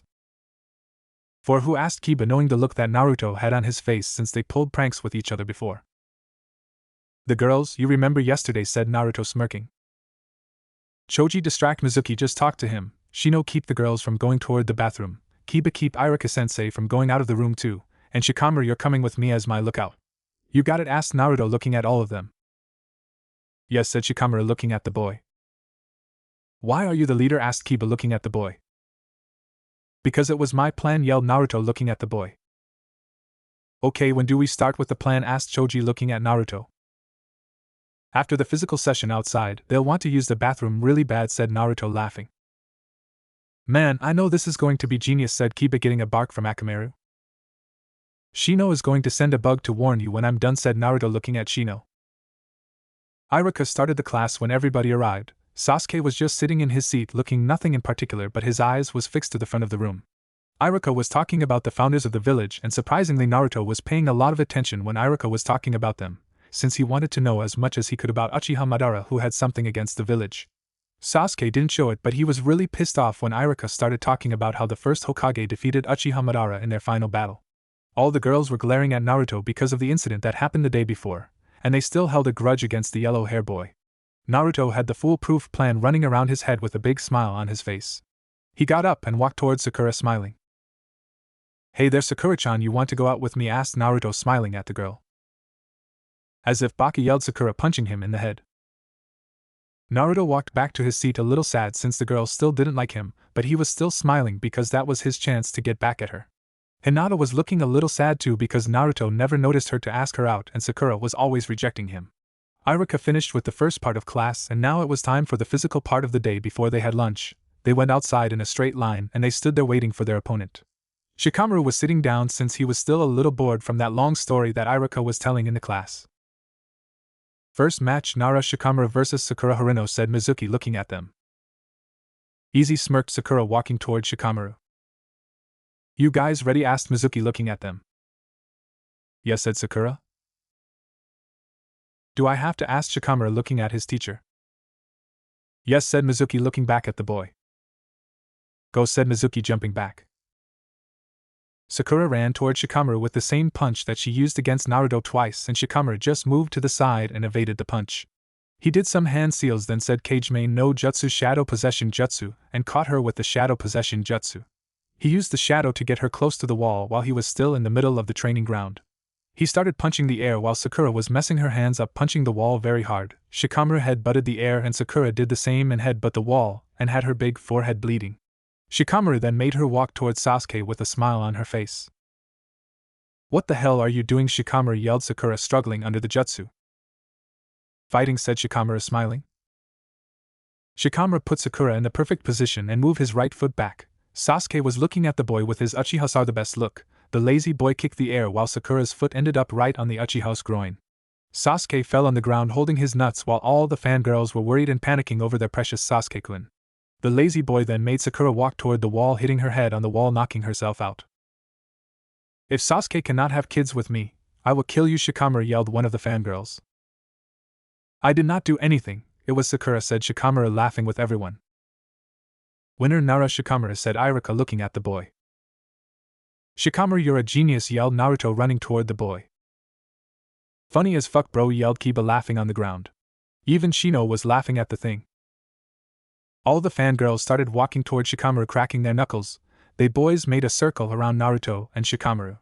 Naruto transformed into Shikamaru, while Shikamaru transformed into Naruto. It did not end good since they beat the living shit out of Naruto, but some of the girls ended up hurt too since the boys were also fighting for their friend. Naruto got hit and the transformation jutsu still didn't cancel, and Naruto knew that his transformation jutsu was the real thing. Iruka stopped the all-out war between the fangirls and the boys and wanted to continue with the spar, but he knew a war would break out again. We are going back inside, said Iruka, looking at them. Hinata, I need your help with something, said Naruto, walking toward the girl. What is it, Naruto-kun, asked Hinata, playing with her fingers. Can you look with your Byakugan to tell the guys when I'm done, said Naruto, smiling at the girl. SSS yours, said Hinata, finally looking at the boy. Guys, now, said Naruto, walking toward the academy entrance. Iruka-sensei, can you help me with my throwing jutsu, said Kiba, walking toward the academy teacher. Sure, Kiba, said Iruka, walking toward another training ground with Kiba. Mizuki-sensei, can you help me with my taijutsu, please, asked Choji, walking toward the man. Sure, come on, said Mizuki, walking toward the back with the boy. Shikamaru, let's go, said Naruto, looking at the boy, laughing. Shino, Hinata is going to tell you when I'm done, said Naruto, jumping in through the window. Shino let all his bugs out and had all the girls in one corner of the training ground scared out of their dress. Naruto was in the bathroom with Shikamaru standing behind him, laughing. Naruto did some hand seals, then said Gamakuchios no Jutsu, Kichi, Tatsu Toad summoning jutsu, Kichi and Tatsu, and used the summoning jutsu he made to summon the two little frogs. Gamakichi jumped on Naruto's head, while Gamatatsu jumped on his shoulder. Naruto then started doing some other hand seals, then he said Kuchios no Jutsu, Tajugama summoning jutsu, multiple toads, and summoned a bunch of little frogs in the bathroom and closed the door. Naruto waved his hands and Hinata knew that was him telling her that they were done. Shino-san, he's done, said Hinata, looking at the bug boy. Shino sent some of his bugs after Kiba and Choji, and the boys ran away from the teachers toward the school. All the bugs went back on Shino and he went toward the back of the school with Hinata behind him where they were supposed to meet. Naruto and Shikamaru was already back there laughing, waiting to hear all the screaming. Choji and Kiba made it to the meeting spot and they stayed there waiting. The girls went inside the school and started walking toward the bathroom. Ino opened the door and a bunch of little frogs jumped out of the bathroom on all of them. They started running away from the bathroom screaming, and that's when the boys started laughing with Kiba on his back, Naruto holding his stomach, Shikamaru holding his stomach, Shino holding his stomach, and Choji holding his stomach. Hinata was just giggling softly hearing all the noise. Iruka and Mizuki made it to the academy and saw all the little frogs jumping around. Everybody get out, said Iruka, evacuating the school since he didn't know where all the frogs came from. All the kids from all the classes got out of the academy and went to the training grounds. Iruka was counting the kids and he realized that Naruto, Shikamaru, Choji, Shino, Kiba, and Hinata was missing from his class. Niji was looking really pissed off. He was just telling some kid about his fate when the thing happened. Has anyone seen Naruto? Asked Iruka, looking around between all the students. Tatsu, Kichi, you guys have to go, said Naruto, handing a piece of candy to each of the little toads. The little toads left in a puff of smokes and the group started walking toward their class with Naruto way behind them laughing. When the kids saw them they knew that something was and that they had something to do with it. Iruka looked at them with anger clearly on his face. Did you guys have something to do with this? Asked Iruka, walking toward them. No sir, answered Kiba, looking at the academy teacher. Where were you guys then? Asked Iruka, still pissed off. In the back getting something to eat, said Choji, eating some chips.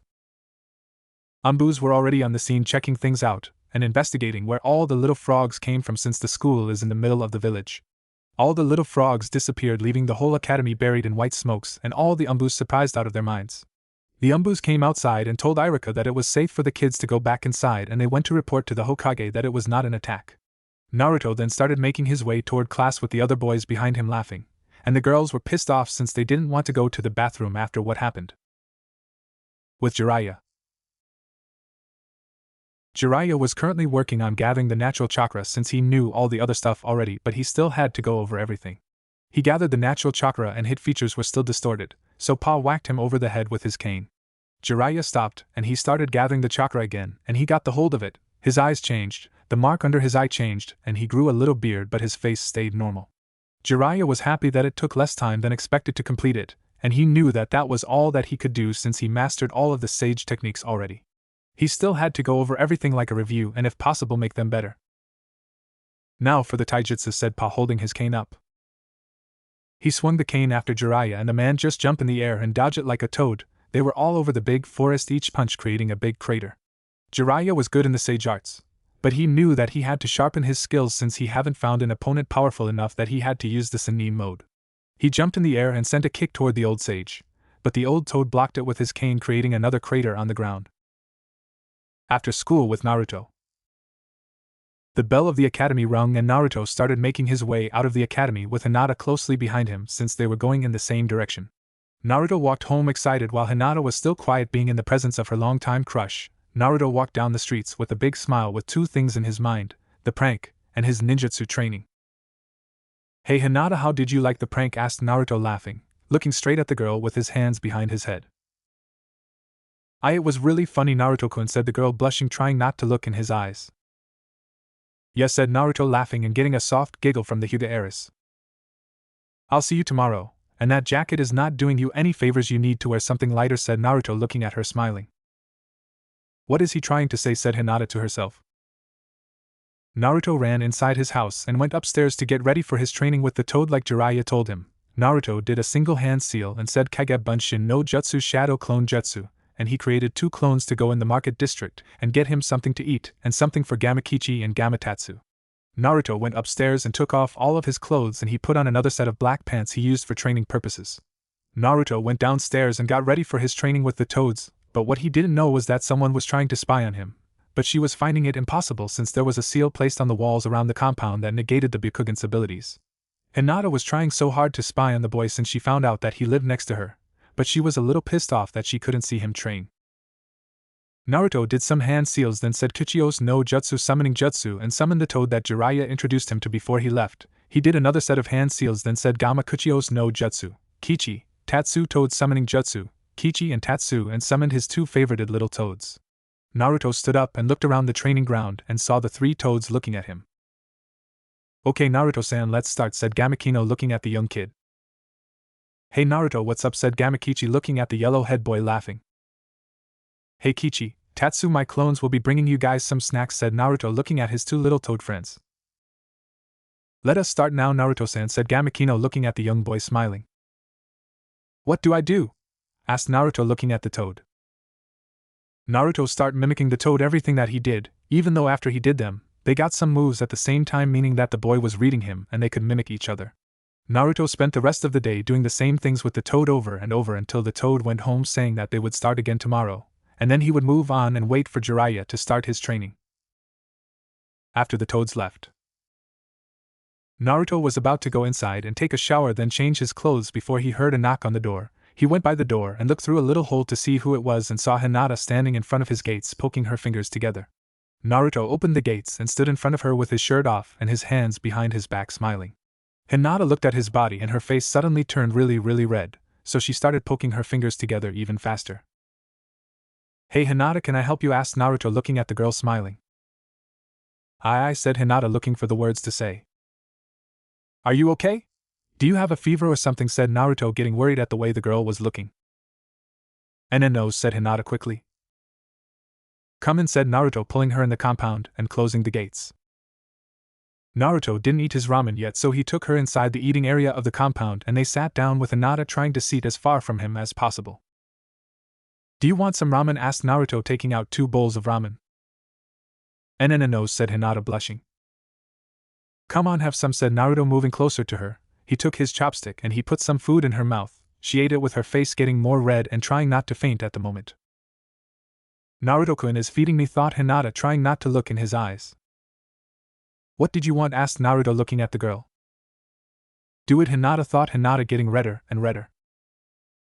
I wanted to know what you meant by wearing lighter clothes, asked Hinata without stuttering this time. I just meant that you're really cute, and you need to wear lighter clothes so that everybody can notice it, said Naruto with his mouth full of ramen, not even realizing what he just said. Naruto-kun just said that I'm cute, thought Hinata before getting up and running out of the room. What did I do, thought Naruto looking at the girl running away. Before she could run out of the gates, Hinata ran back toward the yellow-head boy and kissed him on the lips before running away again. Naruto stood there with nothing to say. His face was getting pink and his heart was beating really fast. He just let himself fall on the ground with a big smile on his face and a chuckling fox in his head. Naruto spent 3 hours on the ground just laying there without moving a muscle. He did not even that he was meditating the whole time, since he stayed still. Naruto went inside and got in the shower with his face still pink, blushing. He didn't know what to think about what just happened. I mean, she just kissed him out of nowhere. The next day, Naruto woke up earlier than usual to start his morning workout so that he would not run into the Hyuga princess while he was going to school. What he did not know was that Hinata woke earlier than usual too so that she would not run into the Namake's heir. Naruto finished his morning workout, and he created 4 clones. He instructed one of the clone to transform into a random civilian to go do a task for him. Go get me 10 buckets of paint, said Naruto to the female clone. Breakfast, said Naruto to the clone that wasn't transformed, and the clone left and headed toward the ramen shop.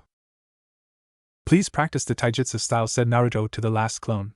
Surprisingly, Jiraiya gave him a buttload of cash for the week and he was getting money from the Hokage. Naruto did some hand seals, then said Kichios no Jutsu summoning jutsu, and he summoned the same toad from the day before, but no, he would get more practice done since he was going to do the exercise for the whole day while he was in school. Naruto waited for the clone that was coming with the paint and the clone that went to get his breakfast. The clone with the breakfast came and handed Naruto the food before dispelling himself, with Naruto receiving all of the memories of the clone, and the other clones did too. Naruto ate some of the ramen, then gave the rest to the other clones and the toad, so that they could keep their strength up.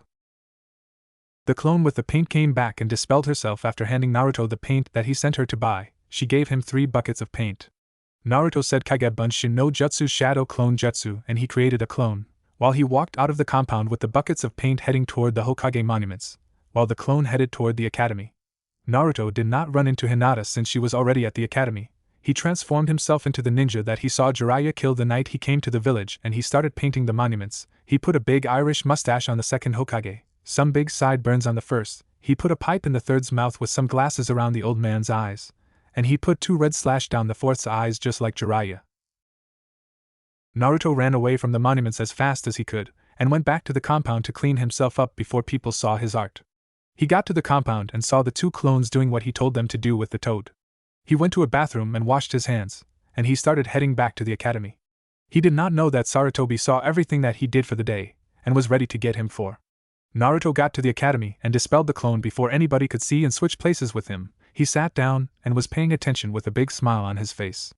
Kiba arrived with Akamaru on head, but he could not get in the class since Sakura and some other girl that replaced Ino was fighting in front of the door for who gets to sit beside Sasuke. Kiba got tired of waiting and pushed both of them inside, and they rolled down to the front of the class. Naruto sat down and started acting like nothing happened while the girls were arguing with Kiba, who pushed them down the stairs. They did not want to hit Kiba because they knew he would retaliate since he don't take shit from anybody. Iruka came in the class with a smile on his face, until he saw Sakura arguing with Kiba about something. Kiba, Sakura, please sit down, said Iruka, but they did not do what he said. Sit down, said Iruka using his big scary head jutsu. They quickly sat down and got ready for class. Today class, we're going on a field trip, said Iruka, smiling at his students. Where are we going, Iruka-sensei, said Naruto suspiciously. We're going to the top of the Hokage Tower to look at the Hokage monument for our history test today, said Iruka, and Naruto started laughing. What is it, Naruto asked Iruka, looking at the Naruto.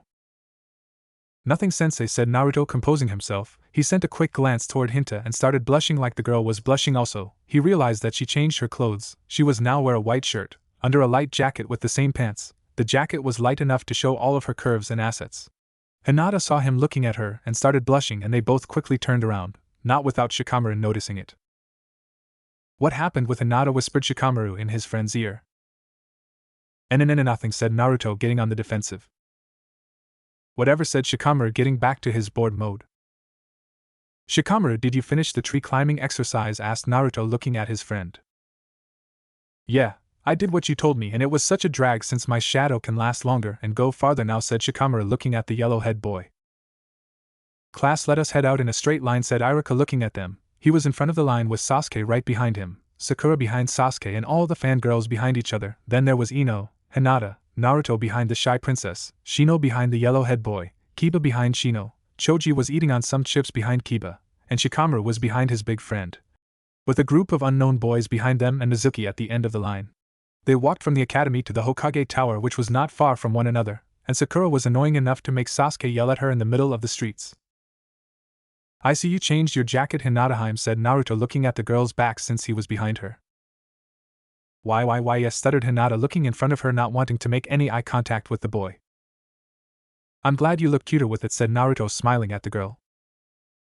"Yay, Naruto-kun just called me cute," yelled Hinata in her mind. "Shino, did you practice the tree climbing exercise?" asked, looking back at the quiet boy. "Yes, I finished with it that same day and did what you told me to increase my reserve." "Thank you," said Shino, looking at the boy. "It's all right," said Naruto. They finally made it to the tower. The class finally made it to the tower, but they still did not see the prank as they were heading toward the top of the Hokage Tower to look at the monuments. Naruto was already ready to run in case they found out that it was him that pulled the prank. He was looking everywhere at the same time to see if anybody was looking for him. They walked up the stairs of the Hokage Tower and went to the top, and the Hokage would join them later on. Inside the office, Sarutobi called a team of umbus to bring the boy to him. "Bring me Naruto," Uzumaki commanded the third. "Hi," said the umbus, heading out. The class made it to the top of the tower, and the first thing they saw was the paintings on the faces of their fallen Kages. Everybody was yelling at what they saw, but Naruto was just looking to see if anyone was looking at him. A group of 5 umbus made it to the tower and started looking around the kids. "Has anyone seen Uzumaki?" Naruto asked the captain of the umbu team. "He was right here," said Iruka, before seeing Naruto was not in the group of students in front of him. "There he is," said one of the umbu members, seeing the yellow-haired kid running away, jumping from roof to roof. The umbus quickly went after him, running after the boy at full speed. "Naruto, get back here," yelled Iruka, looking at the boy running away from the umbus, who were supposed to be the top of the shinobi's trained to be under the Hokage himself. "Class, it seems we have to continue the class even with all the paintings on our fallen Hokages," said Iruka, clearly disappointed in the yellow-head boy. Naruto ran away from the umbus at full speed, and he was able to evade them really easy. He was ducking and hiding all over the village. Naruto used everything he knew to stay away from the umbus, and it was working since they still couldn't catch the boy. After 2 hours of evading the top ninjas, he was getting a little tired, but he could still go at full speed since he trained his body with Jiraiya for that reason. He threw paint at them, he threw mud at them, and he was getting away in an alley when he heard Mokuton, Jubaka no Jutsu wood style, tree restraints, and some wood creeped up to his legs and the wood held him in place. Naruto was trying hard to get the wood off of him, but he was not successful for him. The umbu member put a hand on his head and they all disappeared in a puff of smokes and leaves. They made it to the Hokage's office and Naruto was rubbing the back of his head looking at the third. "Let me go, damn it," yelled Naruto, glaring at the umbu member. "Stay quiet before you get in more trouble," said the umbu member. "Naruto, why did you paint on the Hokage monuments?" asked Sarutobi, looking at the boy carefully. "Because I'm going to surpass all of them," said Naruto with a lot of determination in his eyes. "That's wonderful, but you still have to clean it up," said Sarutobi, looking at the boy with a smile. "What, but Gramps?" whined Naruto, looking at the old Hokage. "Cat, please watch him so that he won't escape," said the third to the umbu member in the cat mask. "Yes, sir," answered the man in the cat mask. 5 days later. In the past 5 days, Sasuke tried to fight Naruto on multiple occasions, but the boy did not want to fight the Avenger, since he did not want to get in trouble yet. He spent all the time getting closer with some of the toads, doing the mimicking exercise with every toad that he could find. He did it with Gamakichi, then with Gamatatsu, since he had done with all the toads around his size already. Naruto woke and went down the stairs of the compound to get something to eat before doing his morning routine. He made some eggs to eat, then he went outside and started doing his physical workout. He did the sit-ups and push-ups and then he proceeded to run the laps around the compound. Naruto finished with his physical workout. He did a single hand seal, then said Kage Bunshin no Jutsu Shadow Clone Jutsu and created 2 shadow clones to spar while he was getting ready to go to the academy. "You guys have to spar on the lake. While I'm in the academy," instructed Naruto. He did not have to do the mimicking exercise with the toads today because Jiraiya was going to teach him ninjutsu today. The clones ran toward the lake and they started sparring using the style that they knew while Naruto was taking a shower inside. Naruto came downstairs and was about to walk out of the compound when Jiraiya appeared in front on him smiling. He quickly ran toward the legendary ninja and hugged him with tears in his eyes. Jiraiya hugged him back with a smile on his face, and then they let go. "How was the week, Gaki?" asked Jiraiya, smiling, looking at the yellow-head boy. It was really fun. I met a lot of toads and pulled the biggest prank ever, said Naruto, laughing. He then went on to explain the prank to Jiraiya, telling him every little detail. Flashback. Naruto woke up earlier than usual to start his morning workout so that he would not run into the Hyuga princess while he was going to school. What he did not know was that Hinata woke earlier than usual too so that she would not run into the Namikaze heir. Naruto finished his morning workout, and he created 4 clones. He instructed one of the clone to transform into a random civilian to go do a task for him. Go get me 10 buckets of paint, said Naruto to the female clone. Breakfast, said Naruto to the clone that wasn't transformed, and the clone left and headed toward the ramen shop. Please practice the taijutsu style, said Naruto to the last clone. Surprisingly, Jiraiya gave him a boatload of cash for the week, and he was getting money from the Hokage. Naruto did some hand seals, then said Kichios no Jutsu summoning jutsu, and he summoned the same toad from the day before, but no, he would get more practice done since he was going to do the exercise for the whole day while he was in school. Naruto waited for the clone that was coming with the paint and the clone that went to get his breakfast. The clone with the breakfast came and handed Naruto the food before dispelling himself, with Naruto receiving all of the memories of the clone, and the other clones did too. Naruto ate some of the ramen, then gave the rest to the other clones and the toad, so that they could keep their strength up. The clone with the paint came back and dispelled herself after handing Naruto the paint that he sent her to buy. She gave him 3 buckets of paint. Naruto said Kage Bunshin no Jutsu Shadow Clone Jutsu, and he created a clone, while he walked out of the compound with the buckets of paint heading toward the Hokage monuments, while the clone headed toward the academy. Naruto did not run into Hinata since she was already at the academy. He transformed himself into the ninja that he saw Jiraiya kill the night he came to the village, and he started painting the monuments. He put a big Irish mustache on the second Hokage, some big sideburns on the first. He put a pipe in the third's mouth with some glasses around the old man's eyes, and he put 2 red slash down the fourth's eyes just like Jiraiya. Naruto ran away from the monuments as fast as he could, and went back to the compound to clean himself up before people saw his art. He got to the compound and saw the 2 clones doing what he told them to do with the toad. He went to a bathroom and washed his hands, and he started heading back to the academy.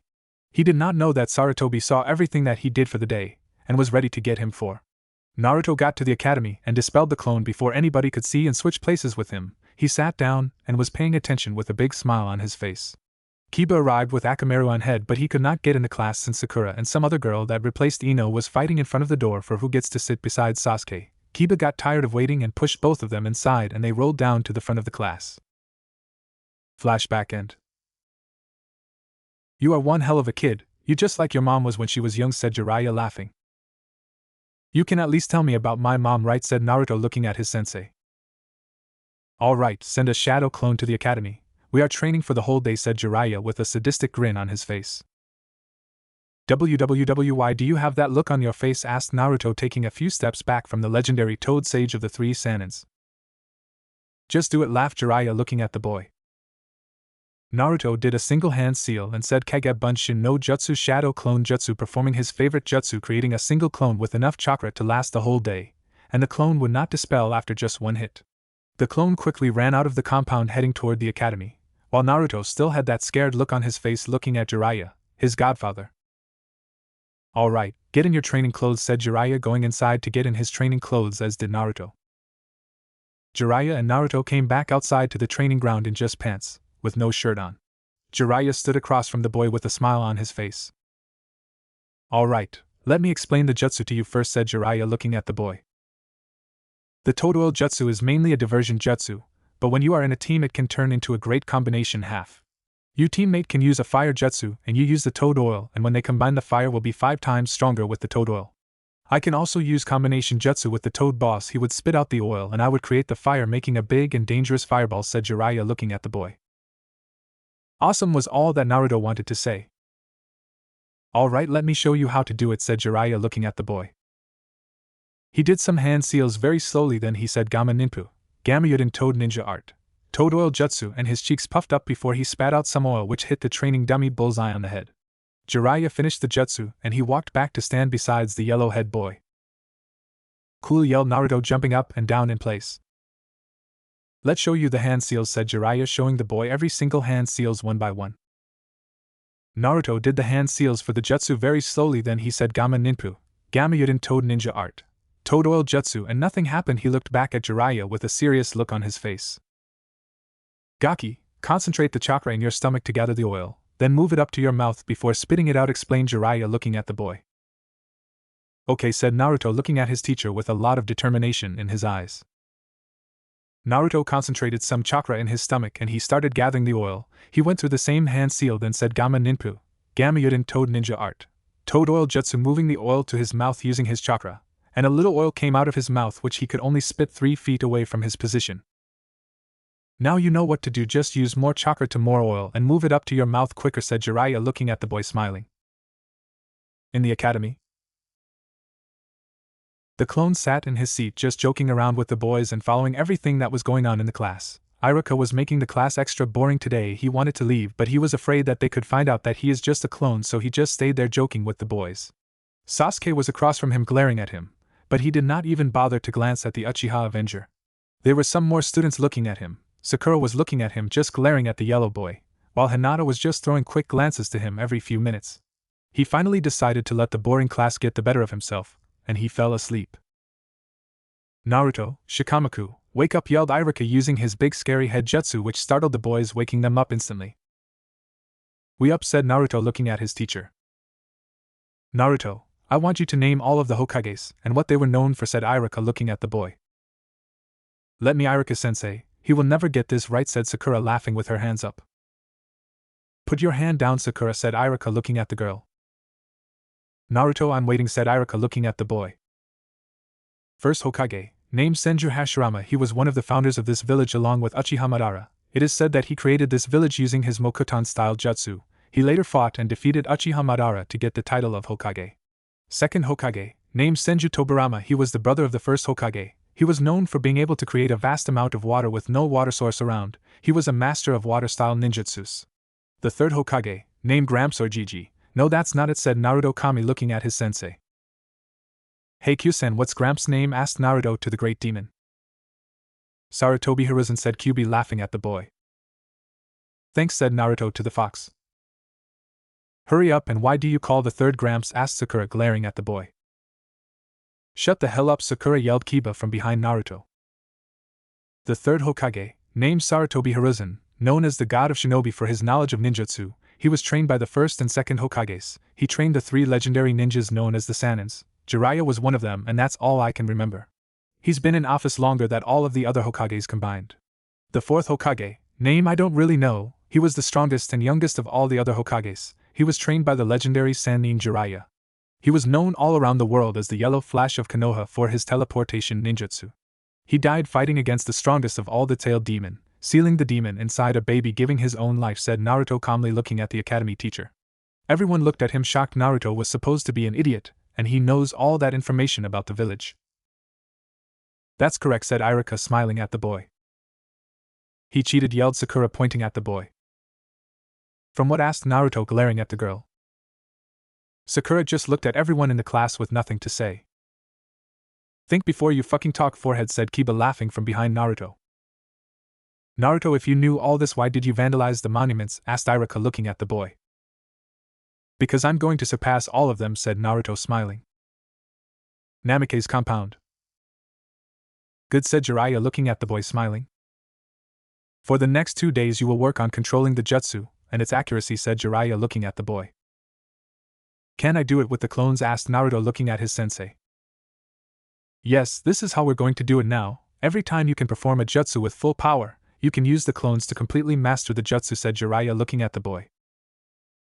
Create 5 clones so that they can finish this jutsu while we work on something else, said Jiraiya looking at the boy. Kegeb Bunshin no Jutsu Shadow Clone Jutsu, said Naruto, creating 5 clones like his sensei instructed him. The 5 clones went ahead and they each stood across from a practice dummy, and they started going through the series of hand seals used for the jutsu that they were to practice, and together they all said Gamma Ninpu, Gamma Yuden Toad Ninja Art, Toad Oil Jutsu, and out of their mouth they shoot out some oil which hit the training dummies.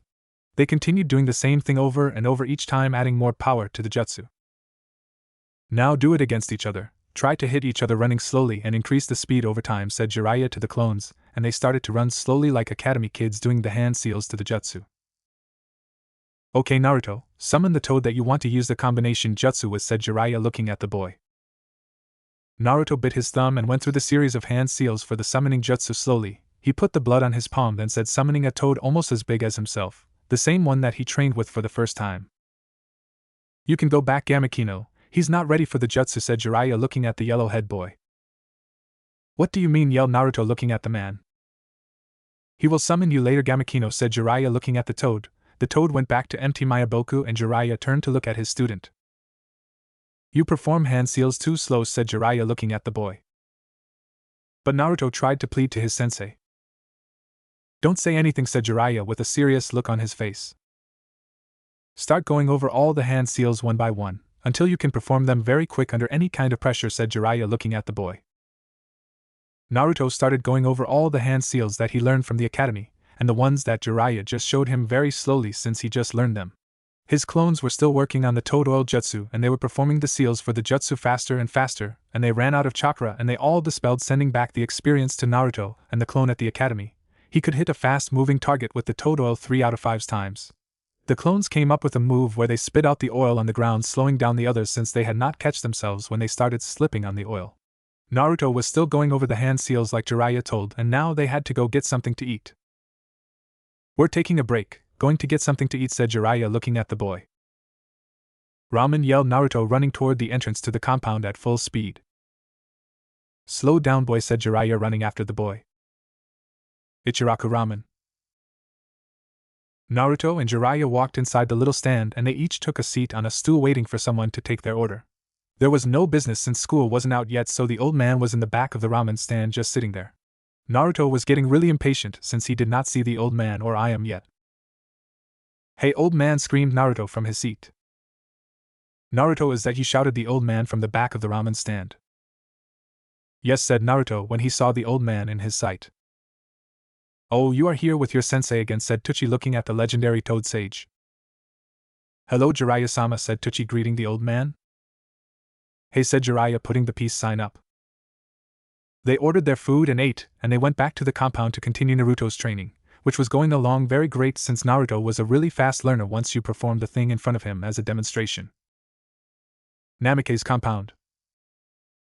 Jiraiya walked inside the entrance of the compound and they went to the training ground to get ready to train Naruto to use the combination ninjutsus with the toads, but before that he has to master his wind chakra type. Jiraiya knew that he had wind and water chakra because of his father and mother, so now he just had to see if he was right about what he thought. Naruto was standing across from his sensei waiting for his training session to start. I'll be right back, Gaki, said Jiraiya disappearing in a puff of smokes. Sensei, screamed Naruto to his now gone sensei. Jiraiya appeared close to the lake where the hot springs is located and he unsealed a sword from a scroll. He was about cut down a tree to take the leaves, but then he thought about it. If I cut trees around here, I won't have any place to hide for my research, thought Jiraiya looking at the tree. He disappeared in a puff of smokes and he reappeared in the forest just outside the wall of the village and proceeded to cut off a lot of branches from the tree because he needed the leaves to train Naruto. Jiraiya sealed the branches in a storage scroll and he went back to the compound to start the boy's training. Okay, Naruto, this here is one of the hardest training you will ever have to go through, said Jiraiya looking at the boy with his face serious. What, said Naruto a little nervous. Come here, said Jiraiya taking out a piece of paper. Flow your chakra through this, said Jiraiya handing him the piece of paper. Naruto flowed his chakra through the little piece of paper and the paper got split in 4 equal pieces. One of the pieces crumbled to dust, one of them got wet, one of the pieces got burned, and the last piece just looked like somebody balled it up. Naruto looked at his sensei waiting for an explanation from the man, but Jiraiya was still standing there frozen with his mouth and eyes wide open. Naruto tried to get Jiraiya to move, but the Toad Sage stood in the same position for a whole minute. The legendary Toad Sage finally did some movement, and he fell straight on his butt. What is wrong with you, sensei? Asked Naruto looking at the man. It is not every day that you see someone with the ability to use all 5 elements, and one as young as you is barely seen, said Jiraiya smiling at the boy. Yeah, I'm awesome, screamed Naruto jumping up and down, before he started running around the compound in joy. Okay, let's start. The faster you finish this, the faster we can work on the combination jutsu, said Jiraiya looking at the boy. Yes, screamed Naruto standing across from the Toad Sage. Naruto, create as many clones as you can, said Jiraiya looking at the boy. Naruto was about to do the hand seals when Jiraiya stopped him. We can't do this here, said Jiraiya looking at the boy. Jiraiya put his hand on Naruto's head, and they both disappeared in a puff of smokes, using the body flicker jutsu. The two reappeared in the middle of the forest of death, which was a forest mostly used for the Chunin exam. Jiraiya unsealed the branches that he got from the forest just outside the village, and he put the branches on the ground. Now create as many clones as you can, said Jiraiya looking at the boy. Naruto did the single hand seal that he needed to perform the Shadow Clone Jutsu, and he yelled Kage Bunshin no Jutsu Shadow Clone Jutsu, and with that 200 clones popped into existence all around the two. Now each of you grab a leaf, said Jiraiya pointing at the branches on the ground. Each of the clones took a leaf from the branches that was on the ground, leaving just the stick behind. Jiraiya was sitting on a rock that was nearby waiting for them to get ready to start. All the clones and Naruto stood around Jiraiya with a leaf in each their hands, that when they felt that the clone that was at the academy dispelled, knowing that the academy was over. Okay, now what you have to do is cut the leaf in half with your chakra, said Jiraiya, showing the boy what to by taking a leaf from one of the trees and put it in his palm. He concentrated his chakra into the leaf and the leaf was cut in half. How did you do that, said Naruto looking at his sensei. Just think about your wind chakra, it is like a blade. Think about it and flow it to leaf and make it as thin as possible, cutting the leaf. This training takes other ninjas years to master. But with you clones you can train one with 100 clones, and you will gain 100 days worth of training, explained Jiraiya looking at the boy. You heard Jiraiya sensei, screamed Naruto, starting with the training. All the clones started working hard on cutting the leaf in two. Later that night, Naruto finished cutting the leaf when it was about to get dark because he used the fox's chakra to create more clones, so he would finish faster. Jiraiya was proud that he was able to finish the first part of the training in one day, even though he finished it in 400 days since he used the clones to work with him. Okay, let's go back to the compound. I'll explain the second part to you and you can start on it tomorrow morning, said Jiraiya looking at the boy. They started walking out of the forest of death to head toward the compound where they would rest for the next day. Hinata was outside her family compound with her Byakugan activated, waiting to see if the yellow-head boy was coming back home since she lost him when school ended. Naruto and Jiraiya walked toward the compound walking slowly. Hinata spotted them, and she quickly put 2 bentos with different kinds of food in them in front of the compound gates before she ran back in her family compound with her face red and her heart racing. Jiraiya and Naruto made it to the front of the compound, and they saw the cases of food on the ground with a note on them. Jiraiya picked up the note, and he read the note, which only said, "I hope you enjoy it, Naruto-kun, and Naruto-kun's guardian." Seems like you got a crush cooking for Yugaki, teased Jiraiya looking at the boy. Shut up, Gigi, said Naruto looking at the man with a blush on his face. Naruto picked up the cases of food and handed one to Jiraiya, and they walked inside the compound. They went inside and sat down to eat their food. They opened the cases and a delicious aroma hit their faces and had both of them drooling over the scent of the food. Naruto and Jiraiya ate their food with unbelievable speed. They just stuffed their faces with the food. Man, that was delicious, said Naruto putting his bento down. Yeah, I'll say, said Jiraiya doing the same. Okay, Naruto, you need to rest, because tomorrow we are going to finish the training, said Jiraiya looking at the boy. Remind Jiraiya to come to your mindscape, said the 9-tailed demon lord to the kid. I almost forgot, said Naruto to the fox. Gigi, Kyuubi said don't forget to go to my mindscape, said Naruto to the toad sage. Oh, I almost forgot, said Jiraiya looking at the boy. Jiraiya walked and sat in front of the boy, closing his eyes and putting his hand on the yellow-head boy's head, and he found himself in a big place with many doors, instead of the sewer that they were used to, but the walls were a little old, and some was brand. Naruto has been getting happier with his life, so the place changed from a sewer to an old place with some of the walls brand new, meaning they were getting newer over time. Jiraiya made it to the front of the place where Kyuubi was sealed. Hello, Jiraiya, would you mind sitting down, said Kyuubi looking at the man with a big chewing toy between his jaws. Hey there, Kyuubi, said Jiraiya sitting in a meditating position. The demon lord closed his eyes and found himself in Jiraiya's mindscape, and the first thing he saw when he got there was several pictures of beautiful, sexy, naked, young women with smiles on their faces. He went around with a big grin on his face, and adjusted the man's eyes and made copies of the pictures and put them in his mind. It's done, said Kyuubi, and Jiraiya opened his eyes. I'll see you around, said Jiraiya getting up. No problem, said Kyuubi going back to chewing on his toy. Real world. Naruto took the cases and put them in front of the gates with a thank you note on them, and he went back inside to start his meditating session on the little lake. He wanted to meditate somewhere else, but Jiraiya told him that he had to meditate on the water. Naruto woke up and he started getting ready to do the physical workout so he could start his day. He remembered that the leaf-cutting exercise was really hard yesterday, and Jiraiya said that the training that he is going to do today is harder, and he was excited knowing that it would make him stronger. He started stretching, and when he looked around he saw that his sensei was already up and he was meditating on the water, like he made the yellow-head boy do every night. Naruto started doing the push-ups, then the sit-ups, he did some squats, and he went through all the katas to the taijutsu style. After doing all that he ran 3 laps around the compound.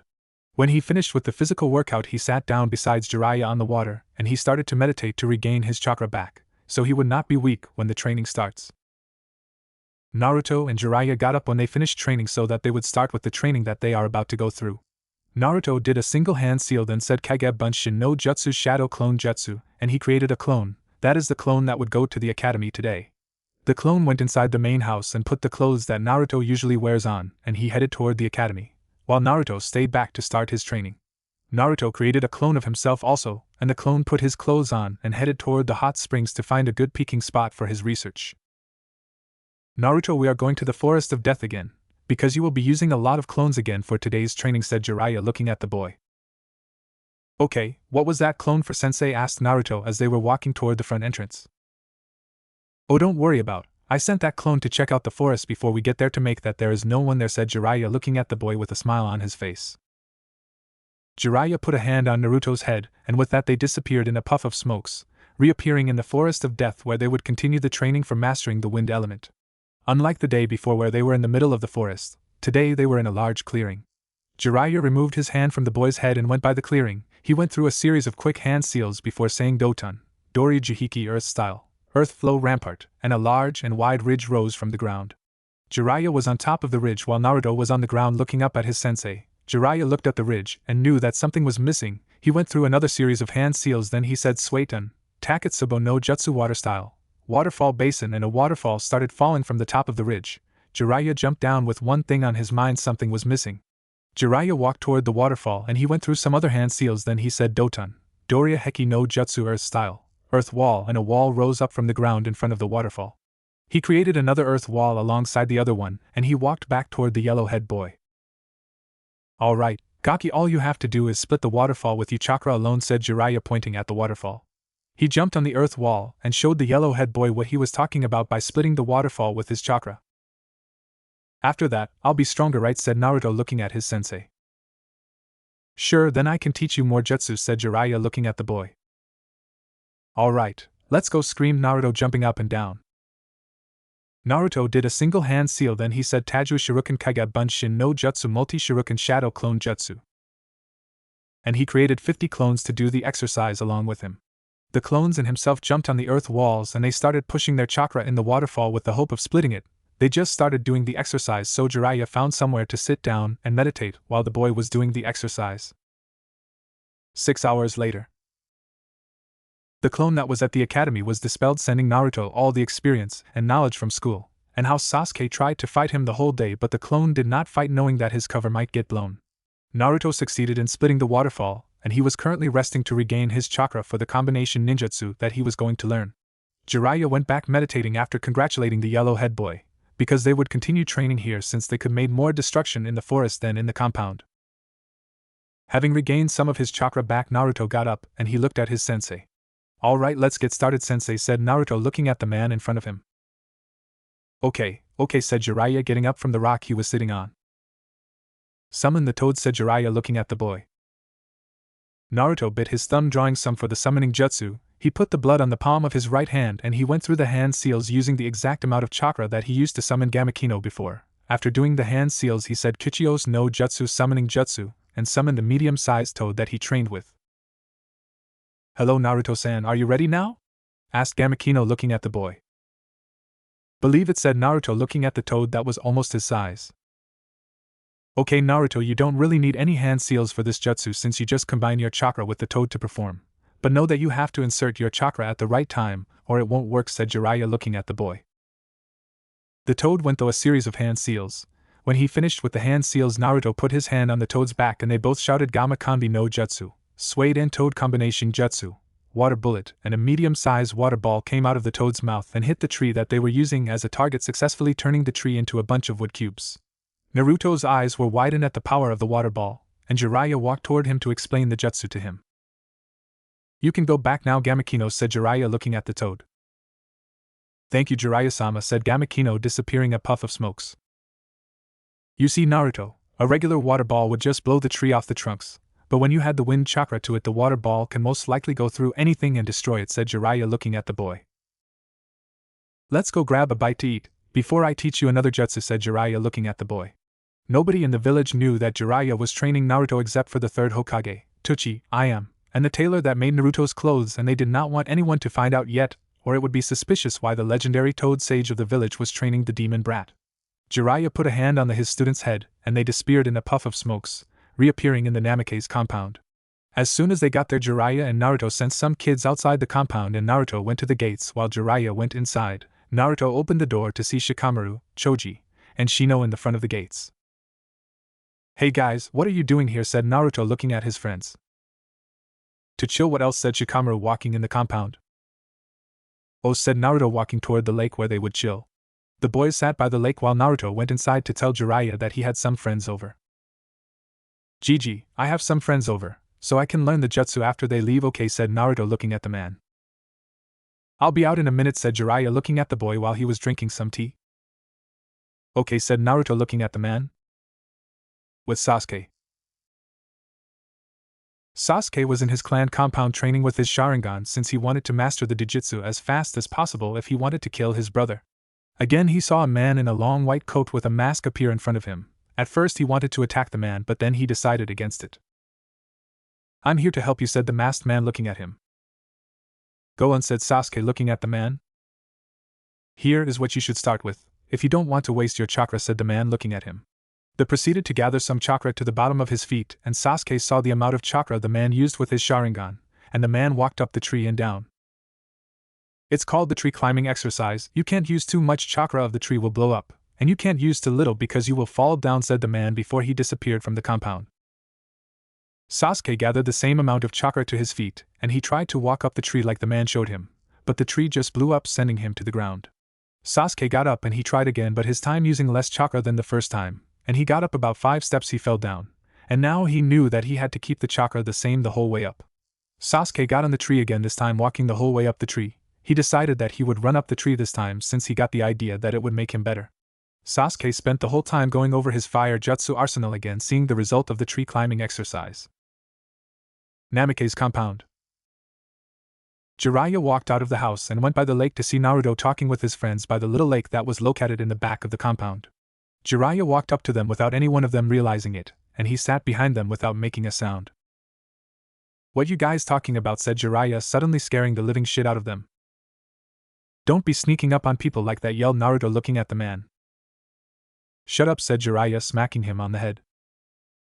Hey Shikamaru, how is it going, said Jiraiya looking at the boy. I'm fine, Jiraiya-sama, said Shikamaru bowing in front of the man. How is your dad, said Jiraiya putting a hand on the boy's shoulder. He's fine, but he's a drag, said Shikamaru smiling at the man. You are from the Aburame clan, right, said Jiraiya looking at Shino. Yes, Jiraiya-sama, said Shino bowing in front of the man.